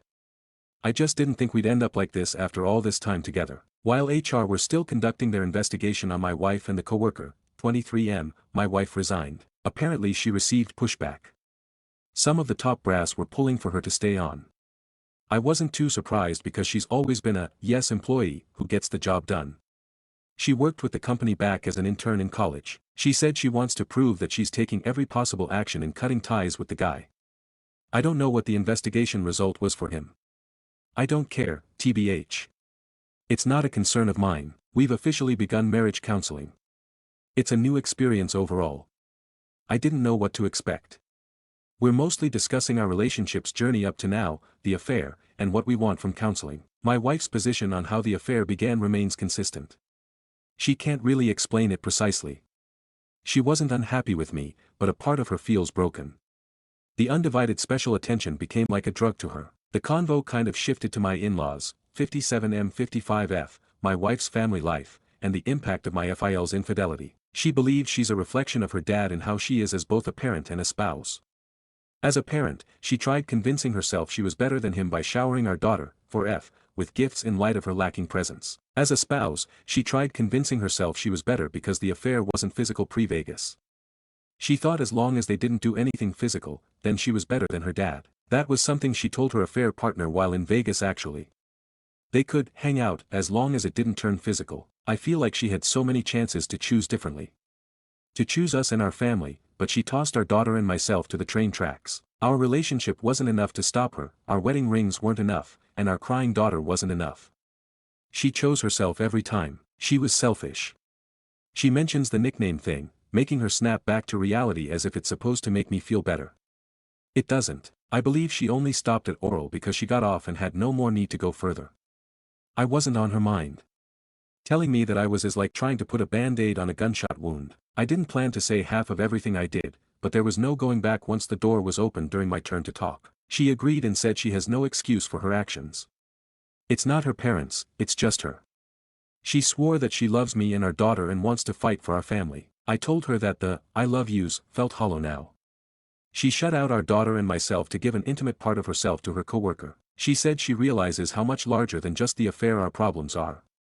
She struggles connecting with our daughter and worries about messing her up, so she left the primary caretaking to me. She believes I'm better at it. She said that there's nothing she can say to change anything, but she wants to show change through her present actions. That's some stuff we've dug through in counseling. We're still in the early stages. But I believe it's aiding in communication through separation, which is more healthy for our daughter. Our therapist recommended individual counseling as a complement. It's something I'm seriously researching for myself. Not much has changed with our daughter since the previous update. She still doesn't feel there's a difference between her mom being home or not. I've watched her go from talkative and playful to instantly completely silent when her mom came by. I've scheduled her for play therapy. I don't know what to expect from that either, but I'm hoping for the best. My main goal is being present for her. I know I need to learn how to trust again in general. That's shot right now. Pre-Vegas, I never had a reason to doubt my wife. My trust was something she had as an irreplaceable partner. I've been betrayed before, but this one did a number in a way the others hadn't. I'm trying to stay afloat and focus on what I have rather than what I lost. I can't afford to get lost in myself. Thank you to everyone for the support and for sharing your own experiences. Talking about all this isn't easy for me, but I appreciate the openness. Stories number 13. AITA for telling my sister she lost me the second she even considered dating my ex who gave me an STD and didn't tell me. I, 28F, was with a guy called Jason, 29M, when we were 21 years old. We broke up when I was 22 after I'd found out he had not only cheated on me, but knew he contracted an STD from sleeping around and didn't tell me. He had known about it and he was told he needed to speak to any sexual partners because of the risks associated with this STD to fertility and he said nothing. I remember when I told my family what had happened they were all there to support me and my sister, 27F, was one of them. I did move on and I met my husband a year after breaking up with Jason. And thankfully I was able to get pregnant and we have a baby together. But I never forgot about the fact Jason did what he did. Cheating was bad enough but you can move on. The STD was where it became not only unforgivable but I would have taken issue with anyone in my family even becoming friends with him after that point. But then 3 months ago my sister asked me if I would be okay with her dating Jason. She told me she didn't want to lose me but they had met again after several years and she liked him and he changed. I walked away from my sister without saying a word and she started dating Jason officially. Though when she came to me like she did and asked me like she did, I would guess they had been unofficial before that point and not just friendly. I have shut my sister out of my life and she has not been allowed to come and meet my child. The rest of the family stands me and what I decided but they have not shut her out of their lives. Which is totally fine and not an issue for me. But my sister doesn't like that and she has tried to get in touch with me several times and has cried and asked me to hear her out and to talk to her. The fact I have run into her once since and I ignored her. She was talking to me but I acted like she was a ghost I couldn't see or hear. So she ambushed me at my house the other day and told me she doesn't want to lose me and she'll break up with Jason if I stop ignoring her and we can go back to being sisters. I told her she lost me the second she even considered dating him. I told her I might not have known about it in that moment but once I heard she wanted to date him, knowing what he did to me, it was over. She's crying about it now and our family are refusing to hear her cries about it. My baby sister, 24, told me she's trying to get the rest of the family to confront me about it but nobody will. She does think our sister is genuinely hurt about this but she feels like it's her own fault. And I agree. But I know what I said to her might still be overly harsh because even thinking about it without acting on it would have led to this, which might be wrong of me. So I'm here to ask AITA. Stories number 14. Aita for sterilizing myself against my partner's wishes. Okay Reddit, I need some unbiased outside opinions because I truly feel like I'm going crazy dealing with this situation. I, 28F, and my partner, 28M, have 2 children together and have been married for 8 years. For those 8 years I've either been on birth control when we were preventing pregnancy or tracking my cycle when we were trying to conceive, adding this just to give the community the context that reproductive responsibility has always fallen on my shoulders. Recently we discussed the possibility of being done with children since we have our 2 and the family really feels complete. My partner is in agreement that a 3rd child is off the table for him as well. So with that I thought, great. I can bring up sterilization for either him or I. The reason I wanted this is because I've had every form of birth control before and none of them ever left me feeling 100% okay, so I wanted to be done with birth control completely since we both agreed we're done. It's been about 3 months since our talk about more children, so I brought up either getting a vasectomy for him or me getting a salpingectomy, removing my fallopian tubes. What I thought would be a productive conversation completely blew up. He outright refused a vasectomy, and when I was okay with that and said I'd happily get a salpingectomy, he completely flipped his shit on me, screaming at me about how he forbids it from happening and he won't allow me to damage myself like that. I ended up just leaving the conversation and headed to get our kids from school, but on the way I ended up calling my gynecologist to schedule a consultation for the salpingectomy after making sure I won't need my spouse's approval. So Reddit Aita, if I go through with the sterilization against my partner's wishes? Comments. Commenter 1. He forbids you. Big nope on that. Commenter 2. Yeah, and LOL at him thinking that procedure will damage her more than childbearing. Commenter 3. Or the hormonal BS we put into our bodies for decades. Commenter 4. NTA, your body, your choice, and no man can forbid you from controlling your reproductive destiny. Commenter 5. Damage yourself? Does he not realize that birth control has serious side effects? I can't help think it's more than the procedures. Even though he said he's done with wanting more kids, his actions say otherwise. He's not being honest with you. If you love this man, talk to him again. Be firm. Find out what he is really not saying. He is your partner. He should be supporting you in your choice for the procedure. You should not be hiding it. ID say he is the AH. Update. Due to the support and advice I found on here, I managed to get the confidence and level headspace needed to try to have another conversation with my partner. After getting our children to their school daycare for the day, I went to our local coffee shop to pick us up each a cup. I figured it can either be seen as a show of care or a peace offering. Once I got home he was sitting at our island doom scrolling through TikTok. I think we've all been there. I decided standing across from him would be a bit of a better choice, so I gave us our respective cups and asked if I could get his attention for a conversation. Well, what I hoped would be productive turned unproductive quickly as he sighed with an eye roll and turned off his phone. I started by asking the big question of if he wanted any more children. I even suggested he doesn't think about what I said on the subject and just tell me his feelings about more children. With that he answered a firm no and told me, as he said before, a third child is and will always be off the table. I then asked him if he had any fears or concerns about surgery's medical procedures. He said no to this question as well. So I asked if he understood the procedure and what it entailed, and he said yes he does, which is why he doesn't want me to get it done. In his words, I wouldn't be a woman if I got any part of my reproductive organs, what makes me a woman, removed, and he refuses to allow me down that path. I then followed up by asking about his getting a vasectomy, and he said it's pretty much the same thing for men and he won't let anyone take away if manhood. The final question I managed to ask was, did he just expect me to be on birth control forever? And this man looked me in face and said, it's worked so well for me already, why change things up? Guys, as I stated in my previous post, I am miserable and in debilitating pain with birth control. At the end of this I just grabbed my coffee and went sit on our porch, just trying to wrap my head around the conversation while he sit in the house acting like nothing is wrong and we're just having a normal day off together. Comments. Commenter 1. He genuinely does not care for you, your health, or your sanity. Chronic pain is not nothing. I'm sorry you're experiencing this, but please make sure you're safeguarding your own health before attempting to take his viewpoint. This is why people need to understand that gender identity isn't a scary topic laced with hatred.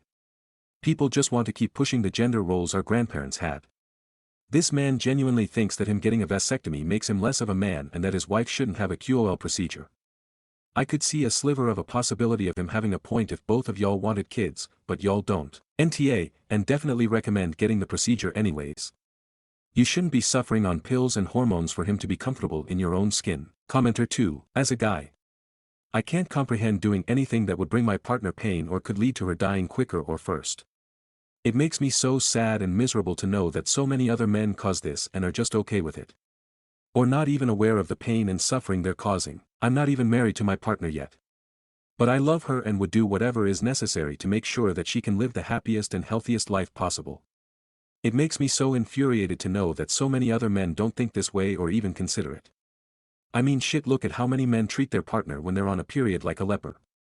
Rather than doing research to understand it and helping in whatever way they can to make their partners as comfortable as they can through it every month. Hell, if I could, I'd gladly take on pain for her. If it meant she didn't need to struggle or suffer through it. 'Cause at the end of the day her pain in a way is my pain. It's supposed to be a part of being partner or married, isn't it? To share each other's struggles and pain. So that neither has to face it alone. So yes, fuck this guy. And may he live the rest of his life alone. Update. Hey Reddit, I just wanted to give a small update. I've been reading all of your comments on my last 2 posts, I swear. I appreciate all the advice and kind words, sometimes even the unkind words, because it gives me more to think about. So to start, I've been at my sister's with the children all weekend. I told my husband that she was feeling lonely and wanted us to stay over. He believed it, as we usually try to do this once a month.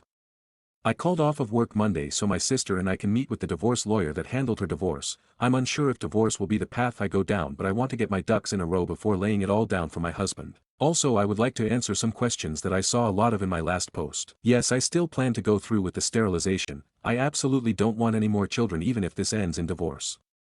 I plan to tell him it's getting done no matter what he says or believes. There will definitely be no sex with him anymore. I feel like I lost all attraction and respect for him. The children don't know what's going on. They just think it's a fun time at Auntie's house. Condoms are a no. I exist because of a broken condom face with tears of joy. I currently have an IUD, and while yes, it has been the best birth control I've been on, I still cannot function properly for a week out of the month due to pain, bleeding, and depressive episodes. No, he hasn't done anything like this before, which is what caught me so off guard with everything. Disagreements in our relationship have up until now been able to be discussed and compromised on. We grew up in a deep Catholic community but fell away from the church years ago. Comments. Commenter 1. Sounds like you're handling this like a total boss, getting your ducks in a row, making informed choices, and not letting anyone guilt trip you into something you don't want. Love to see it. The no sex part and the whole losing attraction respect. Yeah, that's a pretty solid sign this relationship is on life support. Getting a lawyer's perspective is definitely the move, even if you're not sure about divorce yet. Andy the condom comment. Valid. Your reasoning is airtight. Whatever happens next, just know you're doing what's best for you, and that's what matters most. Reply. Thank you for that. I feel like it's a total shit show on my end, but I'm trying to keep the blow up to a minimum. I know there's a chance shit will hit the fan with him due to how things have been going currently. But I don't want drama come from my end. Commenter 2, I plan to tell him it's getting done no matter what he says or believes. Stop right there. He will clean out your bank accounts. Get this done quietly and quickly. Do not under any circumstances warn this man. Do not dismiss the seriousness of this moment. This is how you get dead. Reply, thankfully our finances for the most part are separated, the only joint bank account we have is for bills and child expenses. Commenter 3, serious question. If you abstaining from sex, why get the procedure? If you are abstaining, have you fallen out of love?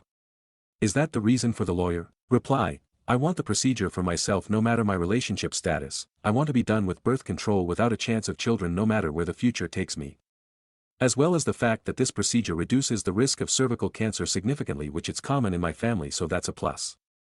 I haven't fallen out of love with him per se, but I truly hold no respect for him right now with how he's treated me over this. I'm unsure if we will divorce, but I feel like it might be for the best, especially if to him this will damage me. Update. I know a few people have been messaging me as well as commenting on a few platforms for an update on everything going on. To start off with the divorce, I'm finishing up with my lawyer to get the divorce petition written and served to my husband. That should happen before the end of this month. Last I heard from his side with the divorce, he got a lawyer for himself and once served wants all communications going through our lawyers. I finished up sorting through our asset divisions and making a custody plan, so my lawyer has that ready to be sent over to his lawyer for any questions or concerns about it. I'm sure there will be a bit of back and forth until an agreement is met. Next, an update about the children. They now know we are separating and going through a divorce. While initially they were very upset with the news, things kind of settled and became accepted. They are in therapy individually and us as a family, so I'm hoping that stays helping them. My husband has been having them about 1 day a week, usually being Saturday during the day, as he expresses not being able to handle them alone at night. I keep him in the loop about therapy, even offering him to come if he is willing, which so far has been a no the few sessions we have had.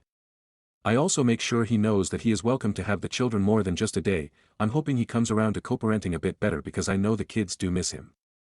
I try to communicate with him on the happening in the kids' life such as school and extracurriculums, but he keeps pushing me to communicate through his mom. So far I have been sending them both similar messages, so there is proof I'm communicating with him directly as well as his preferred way. Lastly, my surgery. My consultation went amazingly and my surgery is scheduled for the end of June. My mom and sister will be with me through the surgery and healing process. I'm very thankful for them. My gynecologist did remove IUD about a week ago, and honestly I've been feeling so much better, and as each day passes I feel like I'm really coming back to myself. I'm just waiting for that first period to see if it'll be like they usually are or if I'm back to normal. I am getting a full workup though in about 2 weeks. My doc wants my hormones, vitamins, and everything checked, as well as doing a few ultrasounds to check everything. So that's really all I have going on, nothing exciting or groundbreaking. Just a sad start to a divorce and medical stuff. Comments. Commenter 1. He's mad because you're getting sterilized, but the moron can't handle his kids overnight. Here's the real deal. Somewhere deep in his mind he thinks that now that you're getting sterilized, you're gonna be going out all the time having sex and not worrying about pregnancy, and that's why he's gonna saddle you with those kids 7 days a week so you never get a chance to date again. Force him to take his children every weekend or at least every other weekend overnight. Reply. I honestly thought about it because I know the kids deserve time with him, but I'm worried that it'll just do more harm than good to them. If he can't handle them, I know his mom is there, but I don't want him to make it seem like they're not worth his time when they're already going through so much. Commenter 2. Talk to his mom about it and see if she'll slap some sense into his idiot head. Your poor kids. Reply. It's definitely been mentioned. I know she doesn't want to rock the boat too much but has offered to have them for some sleepovers once summer starts if they want. I will encourage them to go to spend the time with family. Commenter 3. We're rooting for you and hope you the best. Given how your husband has been, you might want to consider using a co-parenting app where all communication goes through the app. Use the app for all communication, no more phone calls, texting, emails, etc. I imagine he can share the app with his mom. That way, both of them get your messages, and you have proof of what was communicated. For example, he can't complain that he wasn't told about something when it's right there in the app. Reply. I have suggested it because in my last post someone mentioned it, but he refused to download anything. So now I'm just keeping things to text or recording phone calls. He refuses to meet, so his mom does drop-offs and pickups for the kids. Stories number 15. My 27F boyfriend, 30M, of 10 months flipped out when I wouldn't keep my clothes at his place anymore. I'm looking for some advice with my relationship with my boyfriend. I don't know where to start and I hope this makes sense. I'm disappointed and hurt by my boyfriend's reaction when I approached him about my concerns.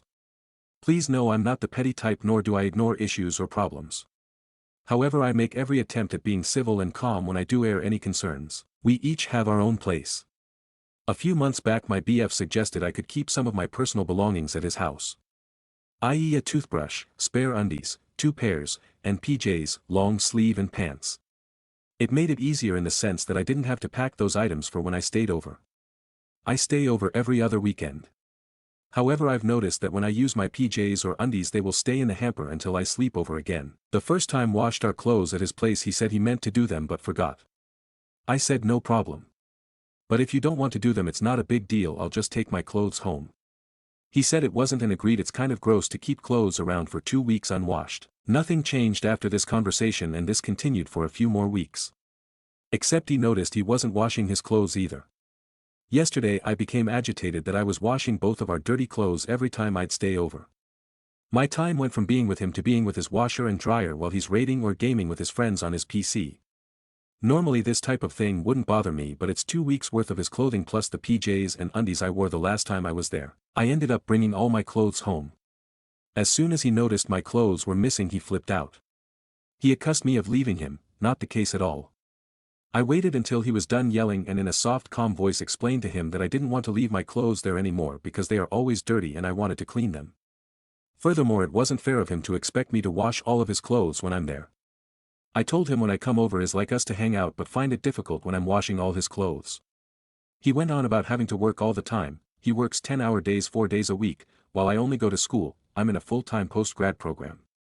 Then he told me to grow up. He hasn't spoken to me since then. Reddit, I'm at a loss. I really don't need him to wash my clothes. Having them there was supposed to be convenient. Instead it's frustrating. What is going on? Top comments. Commenter 1. He's mad that you aren't doing his laundry anymore. Commenter 2. You only stay over every other weekend and he uses that time to hang out with other people in gaming. You know, he might have a point. It's time to grow up and start dating a grown-up who actually respects you. Edit. Thanks everyone for all the replies. I still haven't heard from him. I will update as soon as possible. I just can't believe how much this hurts. I don't have any issues with him gaming. In fact, he's got me into playing Fallout 4. But unlike him, gaming isn't my only interest and isn't always my idea for quality time. Anyways, I'm turning in for the night. Thanks again. TL, DR30MBF flips out when I bring my clothes home to wash them. Hasn't spoken to me since yesterday. Update. After 3 days of silence I decided to call it quits. I tried texting him but he wouldn't respond. Even noodly I called his cell phone and left him a voicemail explaining how deeply hurt I am that he yelled at me and how I feel even worse now that he wouldn't respond to me. I told him I felt that it was important to me to have open and honest communication between the two of us, and since I have no idea where he is or what is happening I assumed that we are over. I told him I wished him the best and I hope he could find some happiness and ended the call. 3 minutes later my phone rings. It's him. I pick up and he starts bawling about how sorry he is and how he didn't want things to go that far. How all he wanted was to be able to play his games in peace but realized he also wanted me. He asked me to take him back. I told him that he lost my trust and hurt me over a trivial thing. I told him I need time to think about what I want. He hung up, so it's over. Officially. Part of me is really sad but I know I'll get over it. Right now I just want to focus on me, and when I do find someone they will know how to do their laundry. Thanks Reddit. TLDR, no longer together but I'm just going to focus on my program. Top comment. Commenter 1. You did the right thing. Don't second guess yourself. Someone this explosive, passive-aggressive and controlling is a poor prospect for a long-term relationship. Good for you for seeing the signs and getting out. Stories number 16. AITA for snapping at my mother when she asked when I would finally kick out my daughter. Hi, I am fairly new to using Reddit, but I have lurked on some subreddits before, including this one. Anyway, on to my problem. I, 66F, am retired but kept very busy by caring for my mother, 85F, and my disabled husband, 64M. My mother does not live with us. She lives in an assisted living facility, where I visit her every few days to check up on her and see if she needs anything. During my latest visit, she brought up how I should finally kick out my daughter, 29F, let's call her C. Now for some context, yes, my daughter does indeed still live with me and my husband, for many factors including her rather fragile mental health, but what my mother does not understand is that, despite us being parent and child, we are not living in a parent and child kind of situation. We are roommates that just happen to also be family, because neither her nor my husband and I could afford places of our own in this economy. We are dependent on C just as much as she is dependent on us. C holds down a full-time job, which doesn't pay great, but not awfully either. She pays her fair share in rent, utilities, and groceries, does her fair share of chores and sometimes even takes over some of my chores when she feels that I need a break. I cook on weekdays when C has to work, but C has weekends off so she takes over cooking duties then. She has a savings account for emergencies, she pays for the family Netflix account, and even spends some of the fun money she has left over every month, which isn't much, on little treats for my husband and me, no matter how often I ask her not to waste what little money she has to enjoy life on us. So with all of that as background, my mother's comments made me pretty angry, because he does so much to not be a burden to my husband and me, despite me telling her that I love her and could never see her as a burden. I also fear my mother may have planted that thought in her head when I wasn't around. Meanwhile, all my mother seems to do is demand, demand, demand. She has nurses at her disposal in that assisted living facility, and people who do grocery runs for her. But she never uses these services and demands that I do everything for her instead. She demands all of my time, energy, and attention. I suspect she may want to push me to kick C out so she could move in with my husband and I and force me to be her full-time caretaker. I was already having a shitty day, so I just snapped and told her that C's living situation is none of her damn business. She started crying and asked why I would yell at her for just being concerned. So Reddit, AITA for snapping at my mother. Stories number 17. I, 24F, blacked out and slept with a C-suite executive, 51M, at work and I have no idea how to proceed. I've never done anything like this. Please don't just tell me I fucked up by drinking. I know I did. Don't beat a dead horse. I usually don't drink at work and everyone else does, and this time I think it was a combination of a bit of peer pressure and the fact that I'm going through a lot in my personal life. I will never drink at work again. I'm an idiot, I get it. Edit, I am nearly certain I was not drugged, but I'll get a test. I drank a lot. I just don't know how to interact with him moving forward. Any advice on that would be appreciated. I work in a bit of a boys' club environment where everyone goes out after big meetings and gets trashed. I'm the youngest by a long shot and was hired because I wrote an influential paper that got a lot of traction. Everyone else is married or divorced. I have never slept with a coworker, and this is the first one-night stand I've had in 4 to 5 years. I'm not this person. I haven't spoken much or spent much time around this guy, but he's a C-suite executive at my work. We went out and I don't even remember talking much to him. I talked to another friend of mine. The next day I asked my coworker, 48M, friendly, how it was and said the last thing I remember is sitting and talking with you, and he said yeah, it was obvious you got too drunk and you were kinda quiet and ready to go home. We all went back to the hotel and you sort of disappeared after that. I have no recollection of coming back to the hotel, and no recollection of talking to this guy at the bars, only before trying to get to know him a bit. I don't know if I initiated it, but that would be out of character. He's got a wife and kids. I was wearing a shirt that is difficult to unbutton sober, but I woke up in my own bed with it off. It seems like based on text records that this occurred maybe 3 a.m. or so. The next day C-suite executive calls me and says I left something in his room. He says be sure that I don't text him about this, call him, tell him how good it was or anything because he can't ruin his relationship with his wife. He said this all has to be kept a secret. He said he will discreetly give me back my item the next time we see each other later this month. What the hell do I do? Part of me wants to ask him what happened. I'm dying to know, I can't stop thinking about it. How did I get to his room? How did I get back to mine? Who initiated? Did I fall asleep? Was I active or did I just lay there? Did he finish? Where? I have so many questions. I understand that this could be assault, but I don't really want to move forward with HR etc. because what if I initiated it?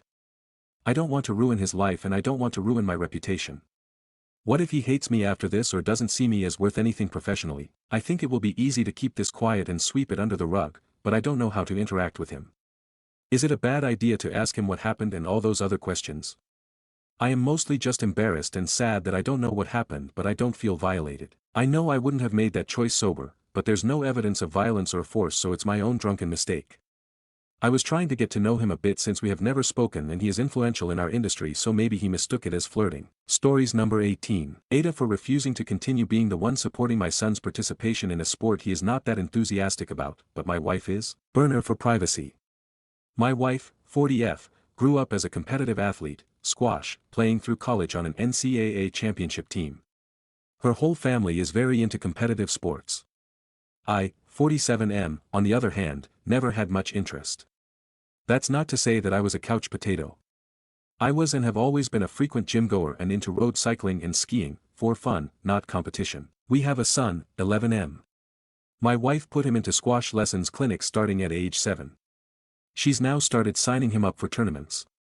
Even though this is mostly her doing, I am the one taking him to and from lessons clinics, driving to tournaments, etc.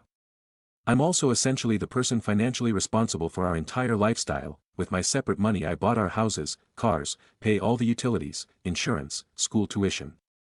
My wife makes close to 6 figures, gets to spend it all on whatever she wants and still usually has approximately $0 in her bank account.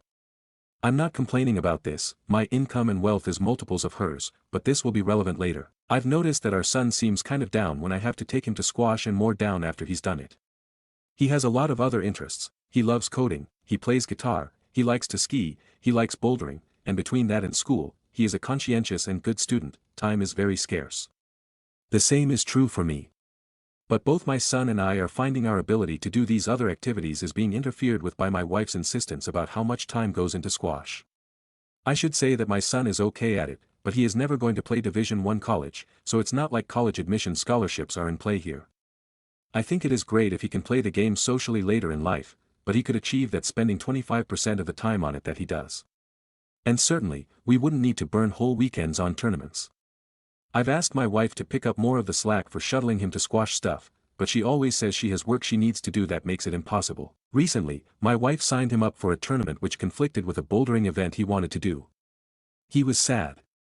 I asked him, "Do you want to keep doing this much squash?" He said that he didn't, but he didn't want to disappoint his mom. I said I'd talk to her about it. She was resistant to letting him do less, saying that he would appreciate it once he pushes through. I told her that she needs to address this with our son and that in the meantime, I was done dedicating him time and money to squash. If she wanted him to do more than a lesson or 2 a week, she would have to bring him and pay for it out of her own money. And if our son refused to cooperate with her in doing more squash than he wants, I would not enforce any consequences.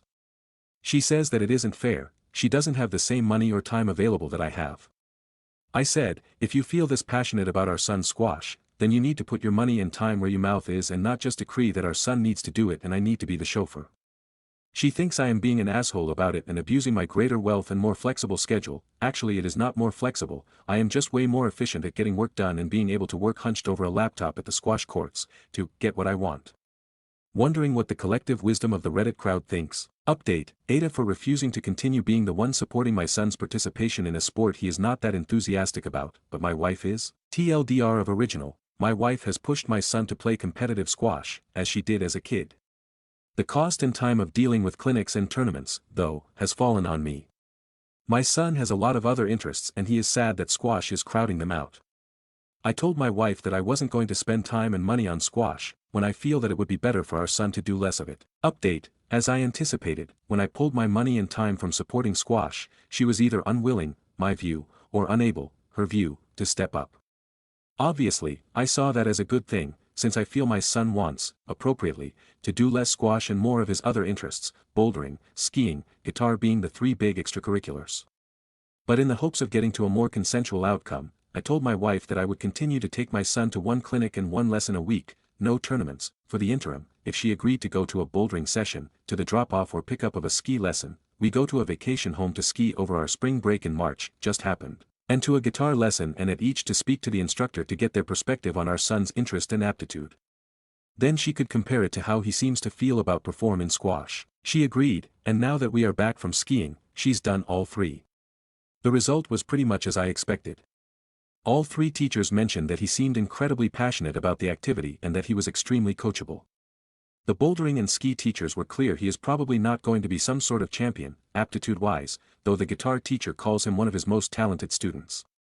In comparison, his squash coach says that he needs to bring more intensity to his efforts. Even to my squash-favoring wife, it was clear that her contention that he needs to just push through with squash does not match up with his immediate and enduring interest in and passion for his other activities. We've talked about it together and my wife agreed she'd follow our son's lead on squash. We asked him what his idea outcome is and he said that he'd like to continue squash at a low intensity, so he can play it socially. He wants to do clinic once a week and once a week to play with his mom. He said that being able to play with her would be one of the main reasons for him to keep playing and that he had been disappointed she hadn't done it much. She said she didn't realize that but that it made her happy that he wants to play with her and she will make time. So we have what seems to be a solution: no more tournaments, one clinic a week and periodic mom and son hitting sessions. Stories number 19. I've been faking an allergy for years, and now it's gone way too far. This started as a dumb excuse, and now I'm in too deep. Years ago, I went on a date with this girl who was obsessed with peanut butter. She kept pushing me to try her peanut butter smoothie, even after I said I wasn't in the mood. Instead of just saying no, I blurted out, "Oh, I can't, I'm allergic." Big mistake. She was super concerned, asked a million questions, and I figured, whatever, I'd never see her again. But then she introduced me to her friend group. And they all knew about my allergy. At that point, correcting it felt too awkward. Fast forward 6 years. I'm still friends with these people. My allergy is a known fact. They warn restaurants for me, they check ingredients, one of them even threw out a peanut butter cake someone brought to a party, just to be safe. The worst part? I love peanut butter. I eat it in secret. I have a stash at work. Once, my best friend said, "Man, it must suck not knowing what a Reese's tastes like." And I just nodded solemnly. Now, my girlfriend, who also believes I'm allergic, wants us to move in together, and she's super cautious about food. I'm terrified she'll find my peanut butter stash and think I've been lying to her, which I have. For years, I have no idea how to get out of this. Do I fake a miracle recovery? A medical misdiagnosis? Or do I just keep the lie going forever? TLDR, lied about a peanut allergy, now I'm living a double life and can never eat Reese's in public. Stories number 20. Technicians came to the house, did nothing but give me attitude, until my husband arrived. If I tell this to my friends here, they'll ask if I made myself clear. Or say they perhaps hadn't understood me, but when I ask them if they understand me, the answer is always yes. And the conclusion is always the same, that's just the French. So every time something like this happens, I feel it necessary to explain that yes, it happened in France. French is my third language. English isn't my first either. But I've lived here for more than a decade, I am perfectly capable of speaking French. I can hold my own, when out in a group, I talk just as much as anyone. And understands just about everything. But I will probably never say out loud that I'm fluent. We called the town maintenance, for a public light pole we have right at our garden fence. Because it makes an incredible amount of noise, we called March of last year. They came around yesterday, and I'm clearly still upset about this. Who's to say the noise is not from a loose cable or something? Or an electrical issue, we didn't know. That's why we called them. Upon arrival, he immediately demanded, exasperated, what noise it makes. I explain, but he's constantly interrupting me with, "Madam, what do you mean? Madam, vibrating noise like how? What do you mean an electrical noise?" I tell him I don't know, because I'm not an electrician, or a technician of any kind. He promptly states that it's not making any noise now, and they came all this way. And what is he supposed to do? He wants me to tell him what I expect him to do. Get up there. He's still blabbering on about not wanting to get up there, while I call my husband. We speak English in between us, I asks him to stop by real quick, dealing with this man and my fussy baby was already frustrating enough. He came, and lo and behold. My husband uses the exact same sentences I did. Exact same words. Vibration of noise, etc. Now this man, completely changed his attitude. He'll get up there promptly to have a look. And he thanks my husband for explaining. I just wanted to scream. Up in his little crane he gets, as he's getting up there, that vibrating noise is getting louder and louder. I can hear it now, he shouts down at me, all smiles. Vibrating noise, so accurate, he says. I can understand why you thought it could be electrical, he shouts. Never in my life have I experienced something like this, he laughed, and showed me the culprit, a bit of rust and paint that was clacking against the little latch to open up this old-time light pole. Thanks, I said, and went back inside, while he was still blabbering on about 30 years in this field of work, and he has never experienced anything like it. I'm a capable woman, I'm capable at speaking, at making myself understood. Why do I have to be knocked down a tiny bit, every time I have to deal with someone like this? Infuriating. Thank you for listening. Stories number 21. AITA for calling the police on my roommate after they broke into my room. So, I, 22F, live with 2 roommates, one 22F, the other 23F, and we've had some tension lately. I've always been a private person, so I make it a point to keep my room door closed when I'm not there. The trouble started a few weeks ago when one of my roommates, let's call her Rachel, started borrowing my things without asking. I don't mind sharing occasionally, but Rachel would take stuff without telling me, and when I confronted her about it, she'd either deny it or get defensive. After a couple of weeks of this, I decided to check with our landlord to make sure it was okay to put a lock on my bedroom door. He said it was fine as long as it wasn't an issue with the door frame, so I went ahead and installed it. I felt like it was the only way to keep my things safe, especially after I noticed some of my personal items were moved or misplaced. Fast forward to a few days ago, I came home from work and noticed that the door to my room was wide open. Immediately, I got this sinking feeling. My laptop, which I had left on my desk, was missing, as well as my Nintendo Switch. I called Rachel and my other roommate, and asked if they had been in my room. Rachel acted surprised but also defensive, and they just seemed concerned, asking if everything was okay. I was furious. I knew that the only way my door would be open was if someone had broken in, and at this point, I was pretty sure I knew who it was. I went into my room and searched for my laptop and Switch, but they were gone. After some back and forth with Rachel, I realized that she had taken them without permission. When I confronted her, she admitted to borrowing them for a few days, but didn't think it was a big deal. At that point, I was beyond frustrated. I told Rachel that I didn't appreciate her violating my privacy, and I was done trying to sort things out on my own. I called the police to report that my property had been stolen and that I felt unsafe in my own home. The police showed up, and after hearing my side of things and talking to Rachel, they advised her to return the laptop and Switch and apologized for the inconvenience. The laptop was returned but the Switch wasn't, and she claimed that she didn't know I owned a Switch. She seemed to think I was overreacting, and some of my friends have also been saying that I might have taken things too far by involving the cops. Now, I'm feeling conflicted. I honestly didn't expect things to escalate this much, but I felt like I had no choice. I'm just so tired of being taken advantage of in my own home. But at the same time, I feel bad because now things are super awkward with Rachel, and the police involvement might have been too dramatic. So, AITA for calling the police on my roommate after she went into my room without permission and took my devices. Stories number 22. There's a little girl that's terrorizing my apartment. This is a very bizarre situation I've never been in before. Sorry for the dramatic title, but it's becoming an actual issue now. For the last month, it feels like 90% of the time I go outside to my car, an 8-year-old girl and her dog appear and try to interact with me. Sounds cute, right? That's what I thought, until I realized it wasn't. The first time she came up to me, she ran from across the parking lot and said, "I think my dog likes you." I thought it was kind of sweet, until she got a little too close for comfort, started repeating that same line over and over, and giggling very loudly, almost manically. She wouldn't leave me alone until I physically walked away. She even followed me to the apartment door, talking non-stop. I brushed it off at first, thinking maybe she's neurodivergent, no judgment, I'm ADHD and probably more. I didn't think much of it, until it became a daily thing. I work from home and go outside a few times a day for breaks. Yes, I smoke. Working on quitting. She's always out there with her dog. Not a parent in sight. I started noticing red flags when her mood began flipping between happiness and sudden anger. She hits her dog a lot. She'll scream, "Quiet. Quiet. Quiet," and punch her dog with each word. I've seen her drag the dog while it's pooping so it has to walk while going, and the dog cries. It's awful to witness. She runs up to anyone outside, delivery drivers, residents, other dog owners, and repeats, "I think my dog likes you," over and over until they respond. If someone has a dog, she'll walk up to them too closely while their dogs are barking aggressively. I've seen multiple residents literally pick up their pets and speed walk away from her. People have started cracking the exit door and scanning for her before they step outside. There's construction happening next door, and she just hangs out with the workers. They ignore her now, but she'll bring them offerings of handfuls of grass or her dog. It's honestly surreal. When I'm outside and have to smoke, I now drive to a spot off the property just to get personal space. If I stay near my car, she'll follow me and stand right in front of it, waving at me in a pageant style, fingers pressed together, wave. I don't even make eye contact.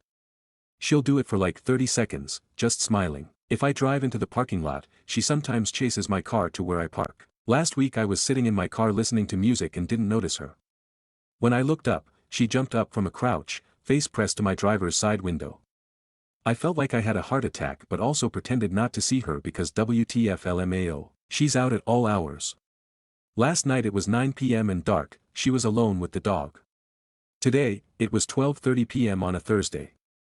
Shouldn't she be in school? I don't know what's going on. I've never dealt with something like this before.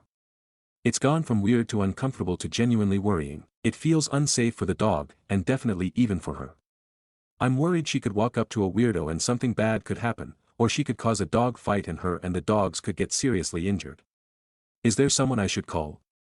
How do I report this kind of situation without escalating it unnecessarily? I don't want to overstep, but this just feels wrong. Stories number 23. 16-year-old family friend is hypersexual with me. So we'll call her Sophie, 16F. I'm friends with her auntie and will sometimes go to their house to hang out. She's usually chill while her family is there. Her parents are busy as hell with work, so they asked me if whenever I'm available to pick her up from school. I agreed. Her mother also gave me her number so Sophie could text me directly when she needed picking up. After a couple months of doing this, last week she asked me, "Do you ever fuck girls in this car?" I was shocked. I genuinely didn't know how to respond. I just said, "You shouldn't be talking like that." Then she asked, "Would you fuck me in this car?" I replied, "You're too young to be talking and thinking like that. Stop. I'm not entertaining this." She was quiet the rest of the trip home. The next day she messaged me saying, "Sorry, I just got so horny for you." I left that message on read. A few hours ago I got a message from her saying, "I think about you when I shag my boyfriend." As far as I'm aware she doesn't have one ick. I feel like me having a one-on-one talk with her will have the opposite effect I wanted to have. Is this a case where I should just go straight to the parents? Did I fuck up not going to them straight away after what she asked me in the car? It's starting to make me feel so uncomfortable. I'm wondering where TF she learned this shit from or why she's so brazen. I also just feel sorry for her. She's clearly desperate for some attention. Stories number 24. AITA for turning my partner's mother away. Context: I, 32F, own my home. I started dating someone, 35M, around 18 months ago, and his earnings were impacted by the pandemic, so he asked to move in with me. I wasn't 100% comfortable, but I agreed. It's been going fairly well. I haven't been able to get to know my partner's family the way I would if things had been organic. We met a few times and I've spoken to them via video call. They seem pleasant. Unlike him, I've been able to work from home for the past year, and the toll it took was that I gained weight.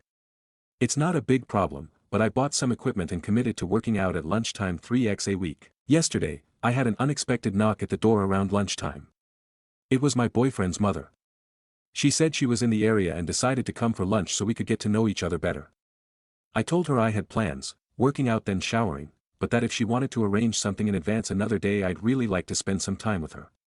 She seemed a bit shocked, but she left without incident. When my so got back from work he erupted the second he got through the door. His position is that his family are welcome any time in his home, whether he's there or not. He is not prepared to budge on that. My position is that if someone turns up unannounced they don't get to be offended when someone doesn't invite them in. As I'm free to be honest here, I do not consider this his home. Our agreement is that he pays for half of the bills, energy, internet, water etc., but the mortgage is mine. It's my home. He's here because he couldn't make rent, and ultimately if I don't like unannounced visits then they don't happen.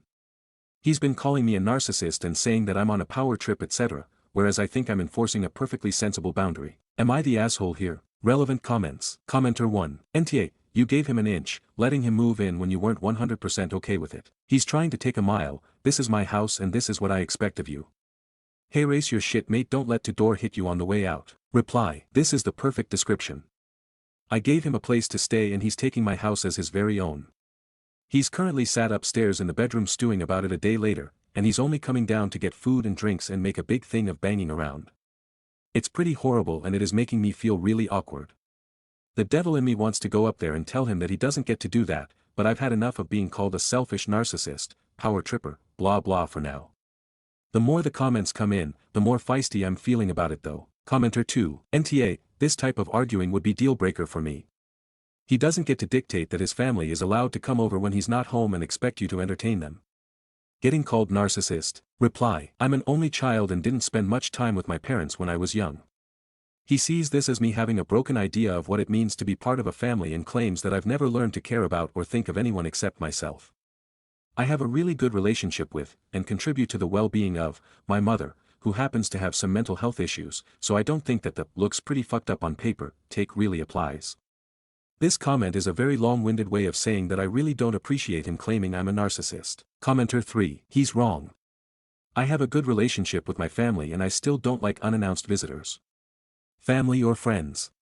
But his reaction seems like projection or a major overreaction. Update. First of all, Thank you to everyone who took the time to comment on my post. It was overwhelming but amazing. I took everyone's points on board and initially decided to speak to a solicitor before acting. It was a nice idea but it didn't last. I mentioned previously that he had been storming around my house and not speaking to me since everything happened with his mom, and unfortunately it all came to a head when he came downstairs for some food and broke a glass. Accidents happen, but he was on day 3 of a tantrum when he smashed a tumbler which was part of the set I bought to celebrate buying my home.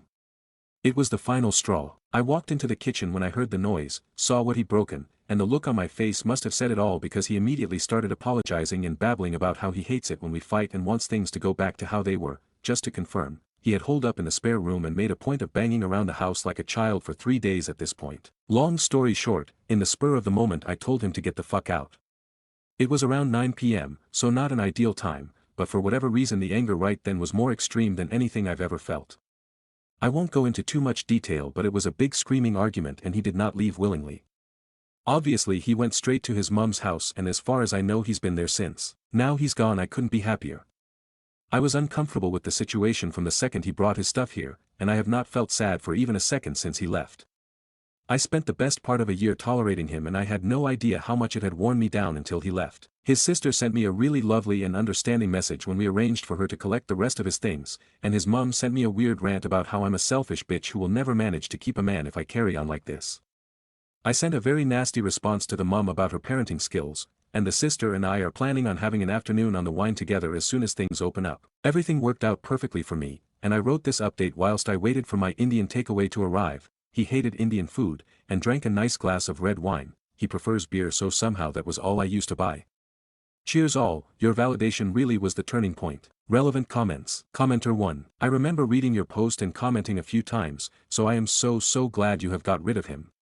The relief you feel now that he is gone says it all really. Edited to add, it might be an idea to get the locks changed just to be on the safe side, and please don't forget to block him on every social platform and phone etc., assuming that he now has all his stuff and you can officially cut ties once and for all. Commenter 2. OP, you need to do this for all outside doors, not just the front door. If your driveway has a gate, that lock needs to be changed. Have doorbell type system, change the PIN number. Check that all of your windows are locked. If you shared any Mosi music apps for the televisions, change those as well. Reply. I'm luckily very analog in my approach to things.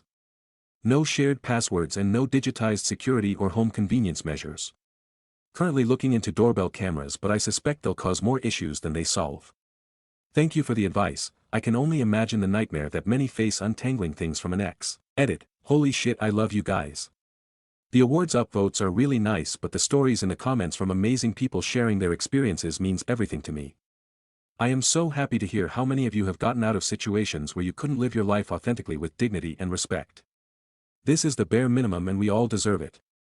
I am so lucky that my situation was one I could get out of without too much fallout and I appreciate that's not always the case. To anyone who relates to any of this, the only advice I can give is that you should make a plan. Even if you have no intention of following through with it, just put some thought into how you could make it work. If the time comes you will never ever regret it, even if the tipping point is that a motherfucker breaks the wrong glass. Stories number 25. AITA for telling my husband his mom can't live with us for months-long stretches. My husband and I have been married for almost 2 years and our son is 10 months old. We live in Canada. I grew up here while my husband immigrated when he was a student. My parents live nearby which has been invaluable during my pregnancy and since. My mom comes over regularly to help us out, my husband and her are on good terms too so it's been going well. His parents live in another country. We have visited them once since we got married, that was 7 months ago. The time prior to that was our wedding itself which took place there. My husband had been talking about my MIL visiting soon for a long visit which I was happy with. We recently moved into our new house, I've done a good job decorating it, we have a large guest room, and I was looking forward to hosting her especially since it would make my husband happy. A couple of days ago he was complaining about how detailed her visa application was. I told him I was surprised it was so thorough. He told me that it's because while regular visa forms allow a stay of 6 months max, this one allows 2 years. I asked why would she need a stay of more than 6 months. He said that she had been thinking of winding up her medical practice and basically retiring, and this would then allow her to stay for a longer visit if we all decide that it works. I was stunned. I told him he should just do the regular app because his mom won't be staying for anywhere close to 6 months. I had it in my mind that she'd be staying for like a month. That's how long we stayed for when we went there. He said that's his mom. She tells him how alone she feels, she can't go to my BLs because he lives with roommates, and we can't just put a timer on her visit here. He said she's been looking forward to helping us out with our son. I told him we don't need help, we manage fine on our own and with my mom's help. I wanted to host his mom as a guest, not as a part of our household.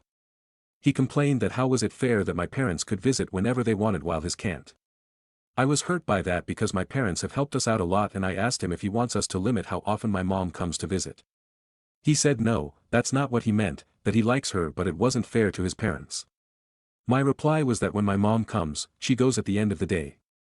That wouldn't be the case with his. I ended it by saying he should look into the easier regular form because she can't be thinking of staying for that long. He chose to sleep on the couch that night and has been cold with me since. I hate that. We've never been cold to each other like this. I talked to my mom too.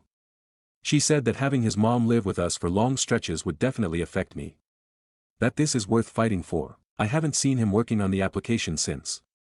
Last night he went out when his mom called. When he came back I asked him how she took it. He told me he had told her he's looking into what application best suits her. He asked me if I'd changed my mind. I said no. He just shook his head and started watching TV. Aita, update. After I had updated here last time, I was fully committed to graciously hosting my MIL for 31 days, and not a day more. Since then we had one unpleasant exchange on Eid a few days ago. I had posted about it on the subreddit regarding MIL issues. This is what I had posted. My MIL is going to be visiting near the end of April for a month. For context, we live in Canada, I was born here, my husband immigrated a decade ago, we got married 2 years ago, and our son is 10 months old. My in-laws live in Pakistan, my parents moved to Canada from Pakistan a year before I was born. My MIL had initially planned on staying longer, but I had put my foot down and told my husband I couldn't deal with someone living with us for longer than a month, so she's had to cut short her plan and didn't take that wheel. I had actually posted about this somewhere else previously, and had been PM'd to take a look at this subreddit. I had made my peace with the 1-month stay and was fully planning on being cordial during it. Yesterday, we had celebrated Eid at my parents' house. It was our first Eid with our son, and we were all so happy about it, getting to dress him in his cute little traditional kurta shalwar. I sent her some pictures of the event because she always asks us to send her pictures. Her reply was not what I expected. She started lamenting how far we were from them, and said that this is the problem with marrying someone not from Pakistan, that the parents suffer as a result, how unfair it is that my parents get her son and grandson to themselves. My heart literally shrank reading it. I knew she missed us, but to hear her say she essentially regrets our marriage was so hurtful. I just left her on read. I showed it to my husband, he sincerely apologized and thanked me for not responding to her. I have to host her for a month. How am I supposed to do that now? I would have normally asked my mom for advice on this stuff since she's more well acquainted with dealing with someone from Pakistan, but I actually feel she'll lose it at my MIL when she visits if I share this with her. I just wanted some advice, and partly wanted to vent. I'm trying to compartmentalize this because we're still celebrating Eid today with some friends and I don't want this to bring me down. Any advice would be appreciated. Today's update. Today, my husband told me that her visa application had been rejected.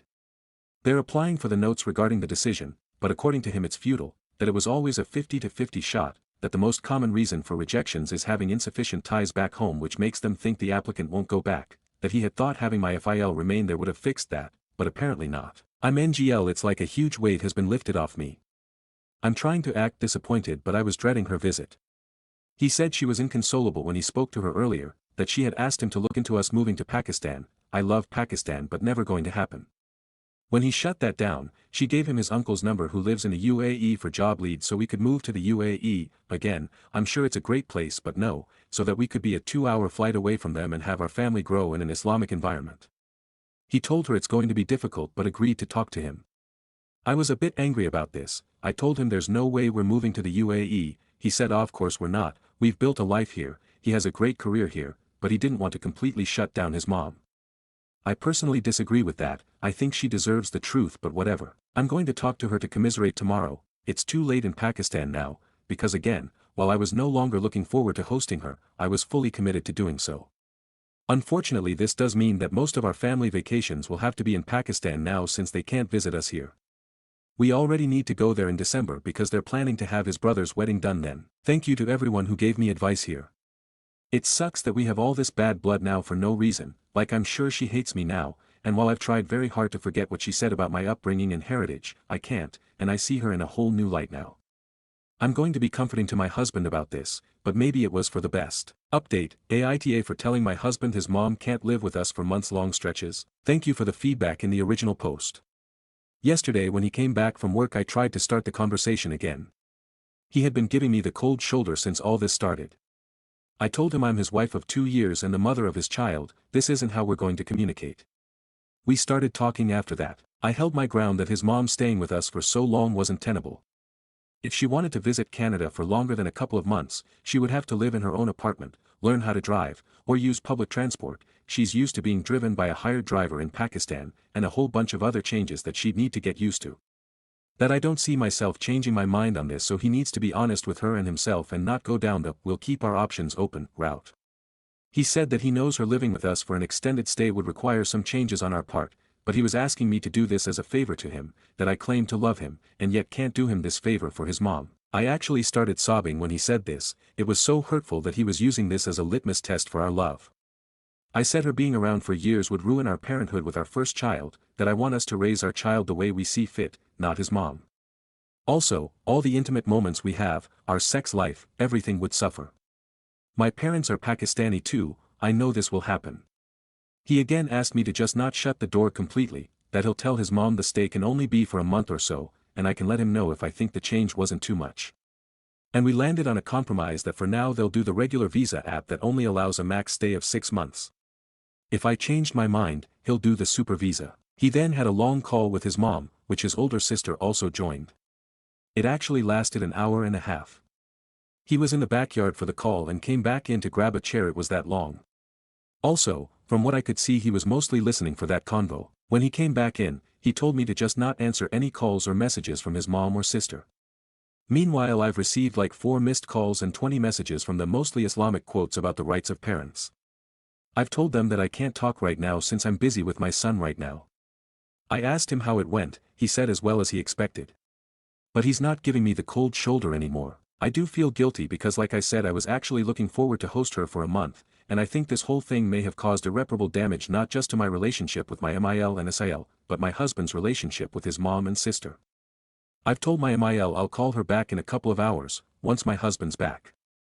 I'm dreading that conversation, but I know what my boundaries are. Thank you for the feedback, it helped. Edit. Also, one thing that I had to clarify a few times last post.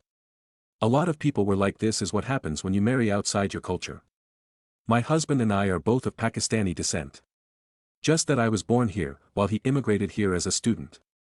But he's been here for like a decade now too. I spoke to my MIL. Since her missed calls and text messages were asking me to call her, I figured I should be the one to call, not my husband.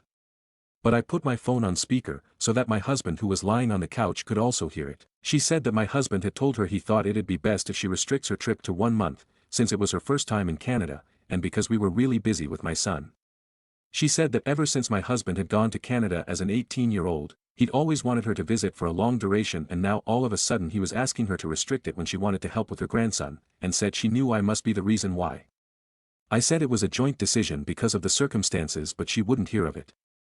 She said if her visiting for more than a month was so outrageous to us, then that's fine, she'll limit her stay, but I should know that in Pakistan in-laws live in the same house with the married couple, like my SIL does, and that she had thought I was in touch with my Islamic and Pakistani roots when I was getting married because that's what my husband had told her, but she was disappointed at how whitewashed I was. At this point my husband asked me to give him the phone, but not before I told her that I was totally comfortable with how in tune with my heritage I was, and that apparently so was her son. Told her my husband had just come and handed him the phone. My husband went in the yard to talk, but I was so angry I decided to eavesdrop. He was talking to both my MIL and FIL. He told them that it's not like he fled to Canada in the middle of the night as a student, they both had happily seen him off at the airport. And that when he had introduced me, he hadn't kept the fact that I was born and raised in Canada a secret either. That they can't expect to treat us like a couple in Pakistan. Then he listened a whole lot for like half an hour. I gave him a chair again, and kept telling them that it's different now. They ended the call with him saying that we were both really looking forward to her visit, that we'll make sure it's a great 30 or so days, with us and her grandson. He apologized to me on behalf of his mom, and asked me to please let her lecture go and still be on board with the 1-month plan. I'm looking forward to it much less than I was, but I said fine. Update 2, I spoke to my MIL. Since her missed calls and text messages were asking me to call her, I figured I should be the one to call, not my husband. But I put my phone on speaker, so that my husband who was lying on the couch could also hear it. She said that my husband had told her he thought it'd be best if she restricts her trip to 1 month, since it was her first time in Canada, and because we were really busy with my son. She said that ever since my husband had gone to Canada as an 18-year-old, he'd always wanted her to visit for a long duration, and now all of a sudden he was asking her to restrict it when she wanted to help with her grandson, and said she knew I must be the reason why. I said it was a joint decision because of the circumstances, but she wouldn't hear of it. She said if her visiting for more than a month was so outrageous to us, then that's fine, she'll limit her stay, but I should know that in Pakistan in-laws live in the same house with the married couple, like my SAL does, and that she had thought I was in touch with my Islamic and Pakistani roots when I was getting married because that's what my husband had told her, but she was disappointed at how whitewashed I was. At this point my husband asked me to give him the phone, but not before I told her that I was totally comfortable with how in tune with my heritage I was, and that apparently so was her son, told her my husband had just come and handed him the phone. My husband went in the yard to talk, but I was so angry I decided to eavesdrop. He was talking to both my MIL and FIL. He told them that it's not like he fled to Canada in the middle of the night as a student, they both had happily seen him off at the airport. And that when he had introduced me, he hadn't kept the fact that I was born and raised in Canada a secret either. That they can't expect to treat us like a couple in Pakistan. Then he listened a whole lot for like half an hour, I gave him a chair again, and kept telling them that it's different now. They ended the call with him saying that we were both really looking forward to her visit, that we'll make sure it's a great 30 or so days, with us and her grandson. He apologized to me on behalf of his mom, and asked me to please let her lecture go and still be on board with the 1-month plan. I'm looking forward to it much less than I was, but I said fine. Thanks a lot again for the advice. Along with my mother I was able to get good advice from here too, and I think I've managed to resolve this issue. I know myself, I know my MIL staying over for years wasn't something I could deal with, and knowing a lot of people agreed was really helpful. Stories number 26. Last day today after being terminated for being a father. I took a job in January to be a family law firm's first salesperson to help build it out. Management is a joke, I had zero training and was basically thrown to the wolves to fail. I was expected to retain 3 to 5 clients per month, I did over 20 first month. I was apparently making too much money, so the HR lady decided to get into sales. They basically destroyed my entire pipeline to the point that I could barely get a single lead since she took everything. Despite that, I still sold double what everyone else did combined the following month. This Monday I was told that I needed to change my schedule to accommodate the business. The business where I sit there watching paint dry because I get 0 calls or leads. I was hired with the knowledge I have a court order for child custody, and taking that schedule would put me in contempt. They told me it was my choice, sacrifices need to be made for the company. I told them it's ironic that a family law firm is telling me to violate a court order and jeopardize my custody. I was sent an email that I was terminated minutes later. Commenter 1. Update us when you're done suing them. Commenter 2. I will, I'm trying to find a labor attorney that isn't scared of suing a law firm. I've spoken with 2, the second they hear who I work for they say they can't help. I'll most likely just use the labor board, basically the same outcome without the attorney fees. The money is just 1/2, the fact they cut all my leads, routed all calls to everyone but me for weeks prior to being terminated, opened the door for wrongful termination, hostile work environment and constructive dismissal. These idiots hire me because of my legal knowledge and then pretend like I don't understand laws. Commenter 3. I've worked for law firms for most of my career. They rarely go after each other. They are also very buddy-buddy with all the local judges, so it's super tough to go against them. Commenter 4. Spite is one hell of a drug, if I understand this story correctly. Commenter 5. Only good thing I suppose is they owe me and lot of commissions, sick, on this check. Only thing I can figure is I was pushed out because I was making more than my managers and HR. I was hired to sell, I sold way more than they ever thought was possible, and suddenly everything was pulled. Commenter 6. That's why I think this is spite. There's no logical reason to sabotage your best employee. Commenter 7. I mean, from a business perspective it makes absolutely no sense. Their revenue last year was $100,000 per the company slides. I started mid-January, from then until today I brought in around $200,000 in just initial retainers. The receptionist who I have a great relationship with and who is the only reason I still got some leads, sent me the call flow and I went from roughly 100 calls to 8 a few weeks prior to being terminated for not changing shifts. You don't ice your best closer. Even then, I still outsold them daily. I see the humor in it because it has to piss them off. I did 2 sales yesterday with no leads or calls, everyone else did 0. Commenter 8. U.S. government, please have more kids. U.S. employers, you're a parent. We can't have that. Commenter 9. Amazing how that works, right? I'm a salaried employee, it's idiotic I can't leave a few hours early twice a month. Update. Well guys, you were right, they didn't pay me what I was owed. They gave me a breakdown of my commissions on Friday, said they owed me around $12,500 in commissions. I responded giving them all the transactions they conveniently missed, which added up to $14,100 after factoring in the ones they said were refunded. Just got a notification that the amount of commissions paid is $10,500. So not only did they not pay me what I was actually owed, they didn't even pay what they said they owed me. I got them to pay the vacation out, but really they didn't pay it since they shorted me the commissions to make up for it. On the bright side, it's now an easier case to get a lawyer to take on since the wage theft is very easy to prove since I have every single transaction to their bank account and the accompanying contract that correlates with the client. Now I can sprinkle on all the other BS they did prior combined with them intentionally stealing money they owe me. The idiot HR manager even sent an email on Friday trying to say they had a policy in place that below 25% close rates don't earn commissions. That was absolutely never a policy, and that was the first time it's been mentioned to anyone. Pain and suffering suit, here I come. Commenter 1. May you find a good lawyer with a low contingency. Commenter 2. At this rate I'll be lucky to find any attorney contingency or not. They really don't like going after their own. Commenter 3. It's not going to be easy. Look as far away from them as you can, but stay in state unless you have a federal case. Look in another city, another county, etc. will give you a better chance of finding someone who is not conflicted, who can and is interested in helping you. Unfortunately I have experience in these matters and it took me almost a year to find my lawyers. They took me at 33% and we fought like hell for 3.5 years on my case, and I spent an additional 9 years testifying and speaking to attorneys about what happened. Don't look for labor lawyers, look for wrongful termination civil rights attorneys. Commenter 4. That's great advice. I've been trying to stay away from anyone that also does family law since I'm sure they'd know the owner. That's insane yours took that long. Hopefully you got a massive settlement for all of that. I hope if mine actually goes the litigation route the evidence is enough, make it settle out quickly. Hard to argue the firm's financial statements in a PDF file. I figure I should probably capture it because they damn sure won't provide it. Commenter 5. Small claims court. No need for a lawyer. Commenter 6. Yes and no, for unpaid wages that's an option, but I want to go after them for lost wages due to them terminating me. Their behavior with intentionally withholding commissions only validates to the targeting.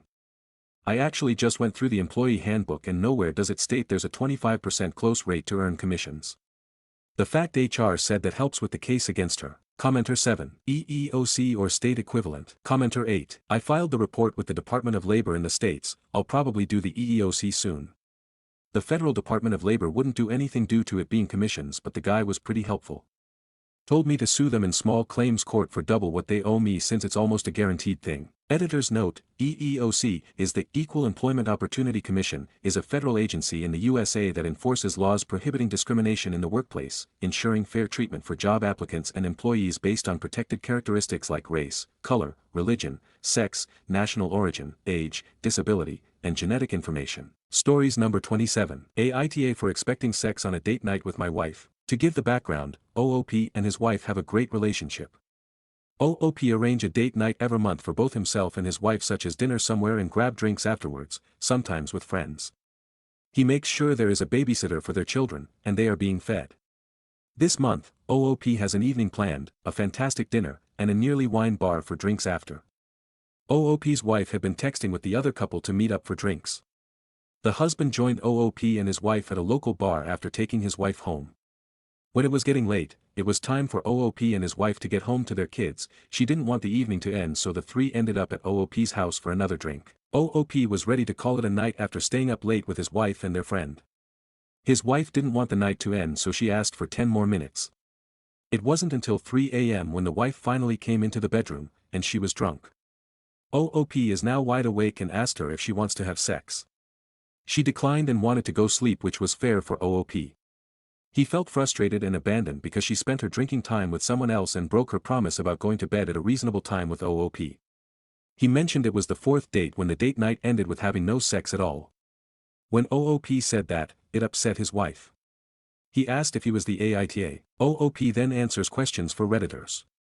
He gave a small update in the original post, where he apologized to his wife for getting in a fight, but made up and decided on how to have their date nights, just 2 of them and other nights with the other couple. Editor's note, the original link of OOP's responses is preserved in Reddit. If you are on mobile, Reddit can have issues with that.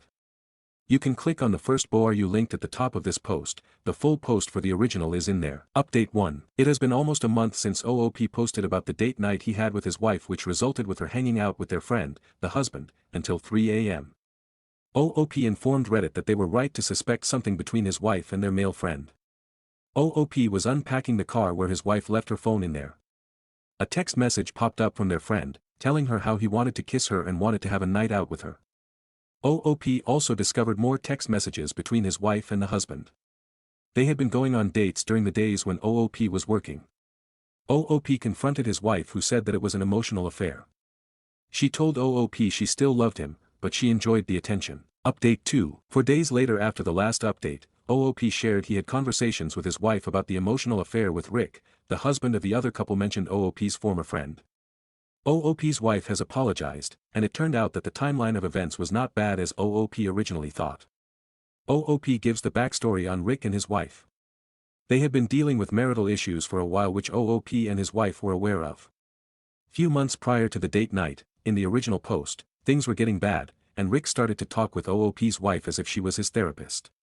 It started once every week before it got to several times a week. OOP and his wife went on a ski trip with 5 other families, including Rick and his wife. The trip was bad for Rick because he had been fighting with his wife. He got drunk and wanted to talk with OOP's wife as the therapist. Rick expressed his feelings for OOP's wife.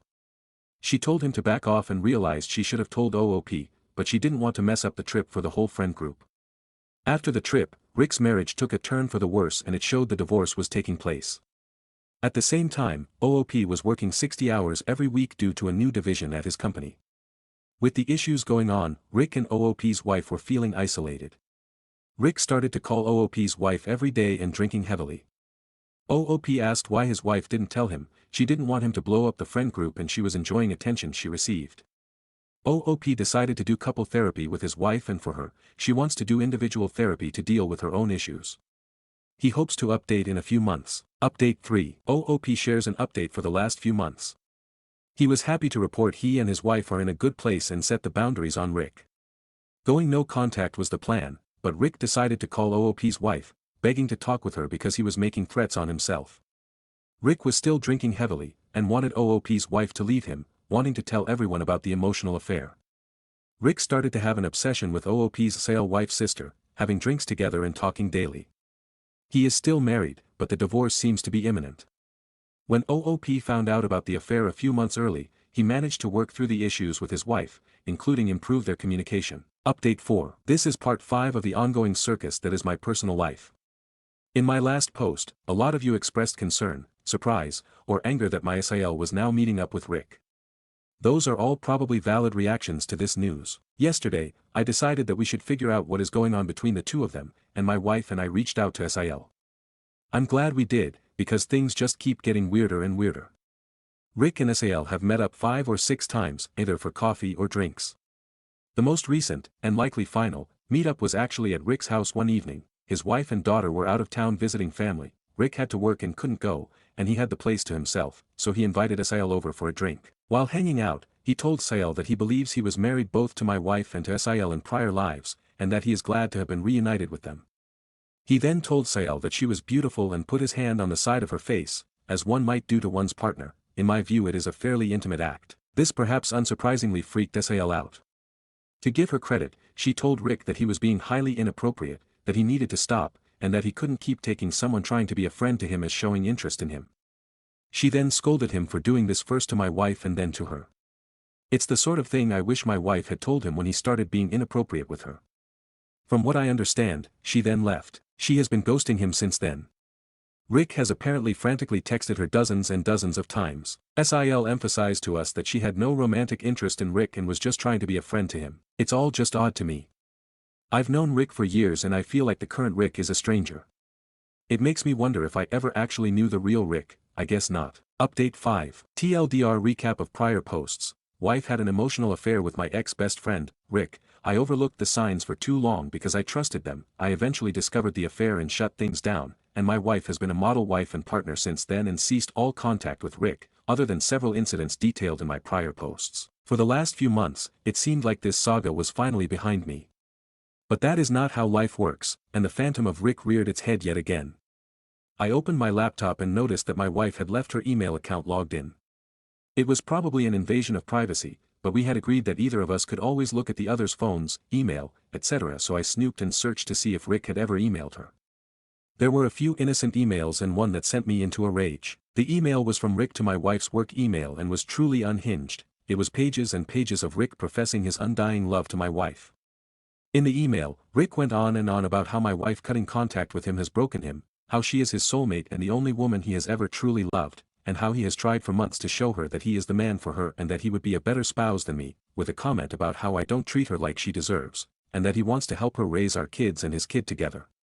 He adds that she is the first person he thinks about when he wakes up and the last person he thinks about when he goes to sleep, that he cries every day thinking of her and knowing that she slipped away, and that his last thought in life when he passes away will be of her. He then lists his favorite memories with her, such as the time they went on a lunch date together, hugging her so he can smell her, playing guitar for her, her smile, singing songs together, and the time they sat together and watched shooting stars. We did a family trip together but I had to fly out a day later than everyone else due to work and apparently the first night the two of them stayed up and watched shooting stars after everyone else went to bed. He then begs her to reconsider because he doesn't want her to wake up one day 10 years from now and realize that she made a mistake staying with me, and that he is willing to wait until the day he dies to be with her because he will never stop loving her. He further adds he feels hurt that she seemingly enjoyed his attention but never had any intention of being with him. As I noted above, finding this sent me into a rage, as I felt that my wife betrayed me by not telling me that Rick sent this. I am still a little hurt that she didn't disclose it, but her perspective was that she had gone non-contact with him, he sent an email to try to get around being blocked on the phone, and that it was clearly unhinged so she just ignored it, which is true, she never replied. She knew that I would be upset if I saw it, and that she and I are doing much better and she didn't want to allow Rick to ruin things by being a jackass, especially when she has been doing right by me. I disagree with her logic and continue to believe that she should have immediately told me, and she understands that now and will do so if anything like this happens again, but I am not mad at her for it. The peculiar thing is that discovering the email has massively improved my mental state and happiness. First, I now know with a high degree of confidence that nothing physical ever happened. My wife had already convinced me that this was the case, but this confirmed it. Rick would have at least tangentially mentioned it in his list of favorite memories if anything had occurred. Second, the email confirmed that my wife had truly gone non-contact with him. A large portion of the email was about how being completely cut off from her was ruining him. Again, my wife had already convinced me that this was the case, but it is always nice to have external confirmation. Third, it confirmed that while my wife acted inappropriately, she never really gave in to him. The email was in large part a story of unrequited love. Rick was upset in the email that he showered her with praise and attention but never really got anything out of it. And finally, the email is the ramblings of a sad little man. As much as I personally suffered post-discovery of the affair, Rick has suffered to a much higher degree. He's not doing well, and this email showed the depths of his despair. Perhaps it is bad to admit, but I've been experiencing significant schadenfreude knowing that Rick has been suffering. He deserves it. I'm furious at Rick. We had reached a détente a while back and I've been civil with him the last few times I've seen him. At one point I had straight up asked him to his face what his motives had been and what he had been trying to accomplish with respect to his relationship with my wife. He had the nerve to tell me that he had no real plan or goal and was just sad and depressed and looking for a friend and admitted he had made a few drunk mistakes and wished he could take them back. The scumbag lied to my face. The email confirmed that he was trying to convince my wife to leave me, even after the affair had ended. I'm inevitably going to run into him again before too long, and I don't know how I am going to react, but probably not well. I really want to punch him, but I know that is probably not a mature choice, even if he deserves to have the crap beaten out of him. My wife had an interesting perspective, which was that the most soul-crushing way to get my revenge would be to grab her and kiss her right in front of him the next time we run into him, as it would flaunt that I have what he desired more than anything but could never have. And the more I have thought about it, the more I know she is right. Petty. Sure, but I could use some vengeance right now. Relevant comments. Commenter, I love the idea of a kiss. Rick is stalking your wife. Not good at all. She handled it well. She probably didn't tell you because she feared an escalation, physical violence etc. The only AH in this is your ex-friend. Your wife is a victim, not a perpetrator. You're stuck in the middle. As it's her idea for the kids, go for it. She wouldn't have suggested it if she didn't want AH to receive a clear message from both of you. As a strong unit. Reply, yeah, the weirder this has gotten has really shown me that my wife was a victim in all of this too. She has some guilt, to be sure, but I have a ton of sympathy seeing how everything played out and how much of a bad actor he is. And she's even more sick of his shit than I am, she views him as an emotional terrorist. Commenter 2, have you outed your ex-friend to your shared friends group? If not, it would not be a bad idea. If he is trying to hook up with your wife, he may also be trying it with other wives GFs in the group. Likely the others in a shared group would not want a cheater around who has been trying, or likely to try, luring away another friend's wife GF. Reply, no. Our concern is that outing him blows up the friend group, and my wife and I will probably be blamed, at least partially, for not telling people sooner. I think there is a strong chance Rick divorces his wife and exits the group naturally, which solves the problem for us. Isn't Rick divorced already from his wife? Reply, I think there is a decent chance either one pulls the plug. She has made comments to my wife in the past that she might want to exit, and Rick has made comments to both me and my wife that he probably will. But they do have a kid together and that always makes things complicated. I think if no kid they'd be long split. Update 6. As we hit the 1-year mark on everything in my life collapsing, I've decided to provide a, hopefully, final update on this long and strange saga. If this is all new to you, there's a Bora that covers most of my original posts, and then my last update is also linked below. It's pretty long, but the TLDR is that my wife had an emotional affair with my ex-best friend, who became a crazy stalker of first my wife, and then her sister, and it culminated in him writing a long unhinged email to my wife where he explained that they were soulmates who had been married in a prior life, and that he would always be there waiting for my wife, even decades from now. Creepy. Now, to the updates. A few weeks ago, I had a heartfelt discussion with my wife where we recapped everything that happened over the last year, and I asked her a bunch of probing questions that got into the why and how the affair happened. I also gave her a one-time forgiveness window to get anything else off her chest, with the corresponding threat that if anything else material came out in the future, she'd be receiving divorce papers. I learned a lot, and while it doesn't excuse my wife's misdeeds, I can empathize with her and her predicament. I now know that the emotional affair started earlier than she originally admitted, although it was a gradual shift from friendship to more, so it's tough to pick a specific commencement date. It all started because Rick is fat, and my wife offered to help coach him on his weight loss journey. My wife successfully got down to her high school weight after our third kid, and she thought that if Rick implemented her diet, he could get down to a more reasonable weight himself. Initially, this meant she called him a couple of times a week to check in and see what he was eating, give tips, and ask if he had any questions. Apparently, they'd talk at the start of his lunch break, and she'd remind him to make good food choices. I was supportive of her coaching, as Rick was my best friend at the time and his weight was a major source of marital strife. His wife thinks he let himself go and nagged him constantly about his poor food choices. It also worked, as he lost weight with my wife's support. Over several months, they went from talking a few times a week to talking every weekday, and the topics expanded beyond Rick's diet, with Rick's marital issues becoming a major topic. My wife was now his therapist, in addition to his dietitian. After a few months, my wife realized that Rick likely had an inappropriate attachment to her. She told me that he referred to her as goddess and hung on to every word she said. But he also hadn't done anything overtly inappropriate, yet, and my wife assumed that he was a solid guy and wouldn't take things further. She also admitted that she found the attention flattering, since he treated her like the smartest and most interesting person in the world. Things veered into fully inappropriate on Christmas Day of 23. My wife had been debating some outfits for New Year's Eve, and she texted a couple options to both me and him, separately, and asked for thoughts. Around 1 a.m. that night, Rick responded with a text saying, "This one," underneath one of the dresses, and he attached a short video of him masturbating and ejaculating. I've unfortunately seen the video. My wife should have immediately told me. Instead, she tried to pretend like it never happened. She rationalized it on the basis of Rick being very drunk. He got into a fight with his wife on Christmas and went on a drunken bender that night, and she assumed that sober Rick would never have sent that text. She also knew that if she told me that it would blow up my friendship with Rick, and she was worried that it would taint the memory of Christmas for me. She also admitted that there was something a little flattering about knowing that she looked good enough in the outfit for someone to be masturbating to her in it. To my wife's credit, she cut off contact with Rick for several weeks. She missed their calls, however, and after we went on a cruise with Rick and his family for my birthday, and Rick acted normally during it, she resumed their weekday calls. She told me that she hoped things could go back to the way they were.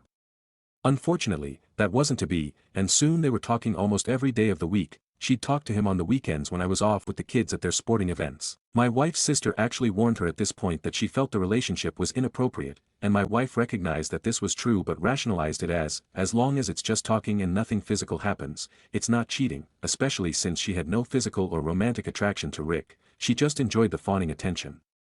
My wife also went through a mental health crisis during all this, since my wife is bipolar and her medication lost much of its efficacy.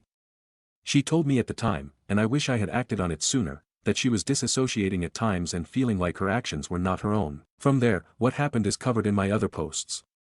There was one big update, however, and it is unfortunately a horrible one. Rick effectively sexually assaulted my wife. She had previously admitted that Rick kissed her when I went to the restroom. That is not quite the whole story. I remember the night, as it was several days before I discovered the affair. Rick had come over, and the three of us were drinking heavily and listening to music, and Rick was playing along to the songs on a guitar. Around 1 a.m., I decided to go to bed. My wife and Rick still wanted to hang, so I went up by myself. They were being too loud for me to sleep, however, so I decided to come back downstairs after 10 minutes or so. Walking down the stairs, I remember hearing what I thought sounded kind of like kissing sounds, but by the time I could see them everything seemed normal, so I chalked it up to my ears playing tricks. In our heart-to-heart, however, my wife admitted that they made out that night and that my ears didn't deceive me. She doesn't actually remember any of it. She was blackout drunk that night and barely coherent. When we finally called it, I had to carry her up the stairs to our bedroom, where I helped her throw up before tucking her in bed. She only learned what happened the next day, when Rick apparently called and told her that he enjoyed their makeout session. She still feels intense shame for this, although I don't fault her too much. She was incredibly drunk and in no state to consent to anything, and what Rick did to her was legally sexual assault. For all I know, she may have thought she was kissing me. Yes, she was that drunk. I wish she had told me all this sooner, as she was a victim that night, but she was too ashamed and embarrassed, particularly because it crossed her own internal line of, as long as nothing physical happens it's not cheating, and so she instead made up the story of him kissing her while I went to the bathroom, which she admits was wrong. Rick has thankfully fallen off the face of the earth, which is good, because I hate that fat fuck. I did run into him recently, and I, perhaps immaturely, told him that he was a pervert and a sexual predator. He stormed off, and I doubt I'll see much of him in the future. I also experience a great deal of schadenfreude in knowing that he's gained a lot of weight. He was probably 300 pounds when my wife started helping him. He got down to about 250 pounds with her help, and he is now up to probably 400 pounds. Good for him, I say. Meanwhile, my wife and I are doing well, and the trauma of the last year has surprisingly brought us closer together. She really is a fantastic person, notwithstanding everything that happened. She has been a model wife and partner since I broke up the affair. So there is a happy ending, despite a ton of fucked up shit that has happened over the last 18 months. Relevant comments. Commenter 1, he was drunk, she was drunk, they both made out and yet she's a victim and he sexually assaulted her. Well, whatever helps you sleep at night, I guess. Reply, the difference was that he had been drinking but definitely still had his faculties. My wife was so drunk she couldn't walk. You're barely aware of your surroundings in that state. That feels very predatory, no? Commenter 1, in that case then, you went upstairs to sleep and left your wife alone with a man in a state so drunk she couldn't walk. Reply, that's fair. I would not have left my wife in that state with most men. I just trusted Rick and figured she was safe, given that she was in our own house and with someone I thought was a stand-up guy. I also don't think I realized just how drunk she was until I brought her upstairs. I had thought she was drunk, but not I can't walk drunk. But I definitely made a mistake that night, one I'll never make again. Commenter 2, wow man, you put up with so much more than any normal person would have.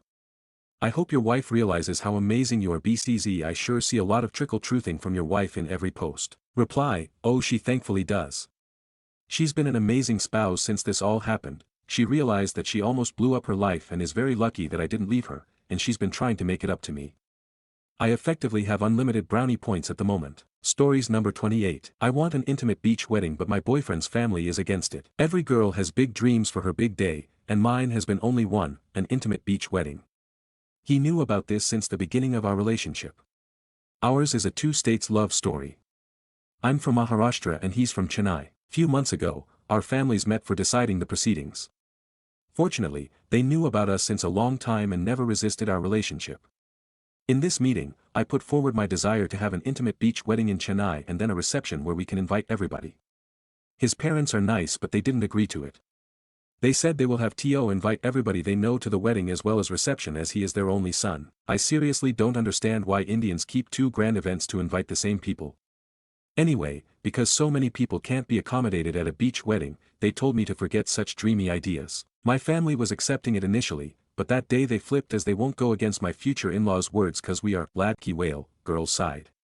They told me to silently accept whatever they want and be grateful that at least I'm marrying the guy I want without any resistance from his parents. So how does it matter how the wedding is? I understand that there is some logic to this, but I'm just not being able to drop it. I'm trying to convince my boyfriend every day that let us have an intimate wedding at least, doesn't have to be at the beach, but he is totally siding with his parents. And my parents have decided to agree to everything that they say. So I really don't know what I can do. I'm an introvert and I don't like loud and crowded places. I hate extravagant weddings where they have thousands of guests, most of whom come just as an obligation. But no one seems to care about what I want. I wanted to plan my wedding myself but I have no control over it now. I'm afraid I'm gonna end up hating my own wedding. Comments. Comment 1. We all know Indian weddings are not about the two getting married. It's about the parents showing off to society how wealthy they are. Comment 2. To be very honest, sometimes our dreams don't translate well into reality. A beach wedding do sound romantic, but put the logistics down and it is a nightmare. Book an entire part of a beach, the uncertain weather, sands, creating platforms to accommodate the main mandip, more sands, winds that will blow the sands on you, your own privacy issues as Indians are known for their privacy etiquette, that was a joke, sands. Many people have offered some great compromises here. Do a pre-wedding photo shoot, or do the reception near the beach where there's a resort or hotel, or, if you want my unnecessary suggestions, just have a beach-themed wedding and go to a country known for clearer and better beaches. Trust me, none of the beaches in India are well maintained. And to people who are offering the my way or highway route to OP, grow up. This isn't some feminist seminar where you all are oppressed. If you can't help someone to be happy then don't be the cause of their sadness. Comment 3, exactly. The logistical issues alone would be a nightmare. Our parents' generation has no experience dealing with all that. Their focus will be on the various rituals of the wedding, which also requires a great deal of planning. Not sure if OP has thought this through. Personally, wearing full South Indian bridal attire and participating in all the rituals in such a hot, humid, dirty, sandy environment sounds extremely uncomfortable. But to each their own, I guess. LMAO at all the leave him, red flag comments. Reddit can be so melodramatic. 8 months later, AITK for wanting my dream wedding. I'm 24F, graduating MBBS soon, not financially independent yet. Recently engaged to 27M, my boyfriend of 3 years, also a doctor. I love him to death. Since I was a teenager, I dreamed of an intimate beach wedding or at least an outdoor wedding in a lawn space. My boyfriend knew this since we started dating and never really had a problem with it. I get a huge ick with hall mandip weddings.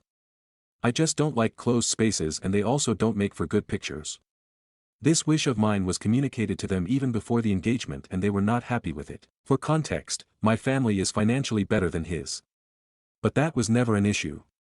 His family was very accepting of me. We come from 2 different states. First the wedding was planned to be in my city in Maharashtra, but after the engagement, they told my dad that they want to do it in Chennai, because he is their only child. I wasn't very happy with this move as I knew it meant that we will have no say in the wedding. But my dad told me he would try convincing them for an outdoorsy wedding. He tried, but a traditional marriage hall wedding is exactly what his parents want. I even said that we can get a hall but with an adjacent lawn space. I already had to drop my wish of an intimate wedding. But no. They want only a hall, and only the one that's convenient to them and their 1,000 guests. Although weddings are supposed to be from the girl's side, we are doing a Tamil wedding, as they requested. And now they have taken over the entire wedding planning just as I feared and would just split the bills with my dad. My dad tried to support me, we can afford better venues, but he backed out now cause we are the girl's side at the end of the day. My fiancé tried convincing his parents too but they are adamant. I am being told, you are the girl, you have to adjust. You already got the guy of your choice, now how does it matter where the wedding is? I'm having fights with my fiancé over this now. I said that why should parents have a say in what kind of wedding we want? Or why should marrying the guy I love and having a dream wedding be 2 mutually exclusive things? In between his parents and me, he is getting torn and everyone's mental health is being ruined. He said he's helpless. Also I shouldn't be so entitled cause it's my dad's money and not mine. I agree but I'm also getting married only once and it'll take me a couple more years to start earning well and we can't wait until then. He told me to keep my dream wedding in my dreams only, and do whatever his parents say. Just get married and then we have our whole lives to do what we want. And I'm just not being able to agree with this. Even if I do, I won't be happy. But now everyone has started calling me selfish, and are questioning my love for him. He is wondering if I can adjust in a middle-class family. I don't know what to do. I won't say his parents are being evil, they are going the traditional South Indian way and doing things like they know how to. Am I the Kamini? Comments. Comment 1, NTK. I think the groom's family should be a little more considerate. Comment 2, NTK. Nothing wrong with wanting a dream wedding with your partner. And from in-laws' side, it feels like they now just trying to play their dominance, getting everything their way, and undermine you and your family. There are always to reach a middle ground, you need to talk to your parents and fiancé and find one. Comment 3, I am going to offer a different perspective. I also married the love of my life. I realized since then the wedding day was but a tiny occurrence in our life. Since then we have done so much more together career-wise, personal growth, money, exploring hobbies and interests, multiple businesses. I have not looked at my wedding pictures even once because every day is filled with so much, in a good way. We were among the early group of people to do pre-wedding photo shoots, almost 15 years ago in conservative Chennai, when the trend was literally unheard of. Our pictures become such a hit that so many friends hired our photographer who went on to become a celebrity photographer since then. But we haven't even hung those pictures in our house because we honestly don't even look back much. We have a wall of pictures from our travel. I also realize how every year on our wedding anniversary our parents play the wedding tape and watch the whole thing over and over. We both haven't seen the wedding video even once.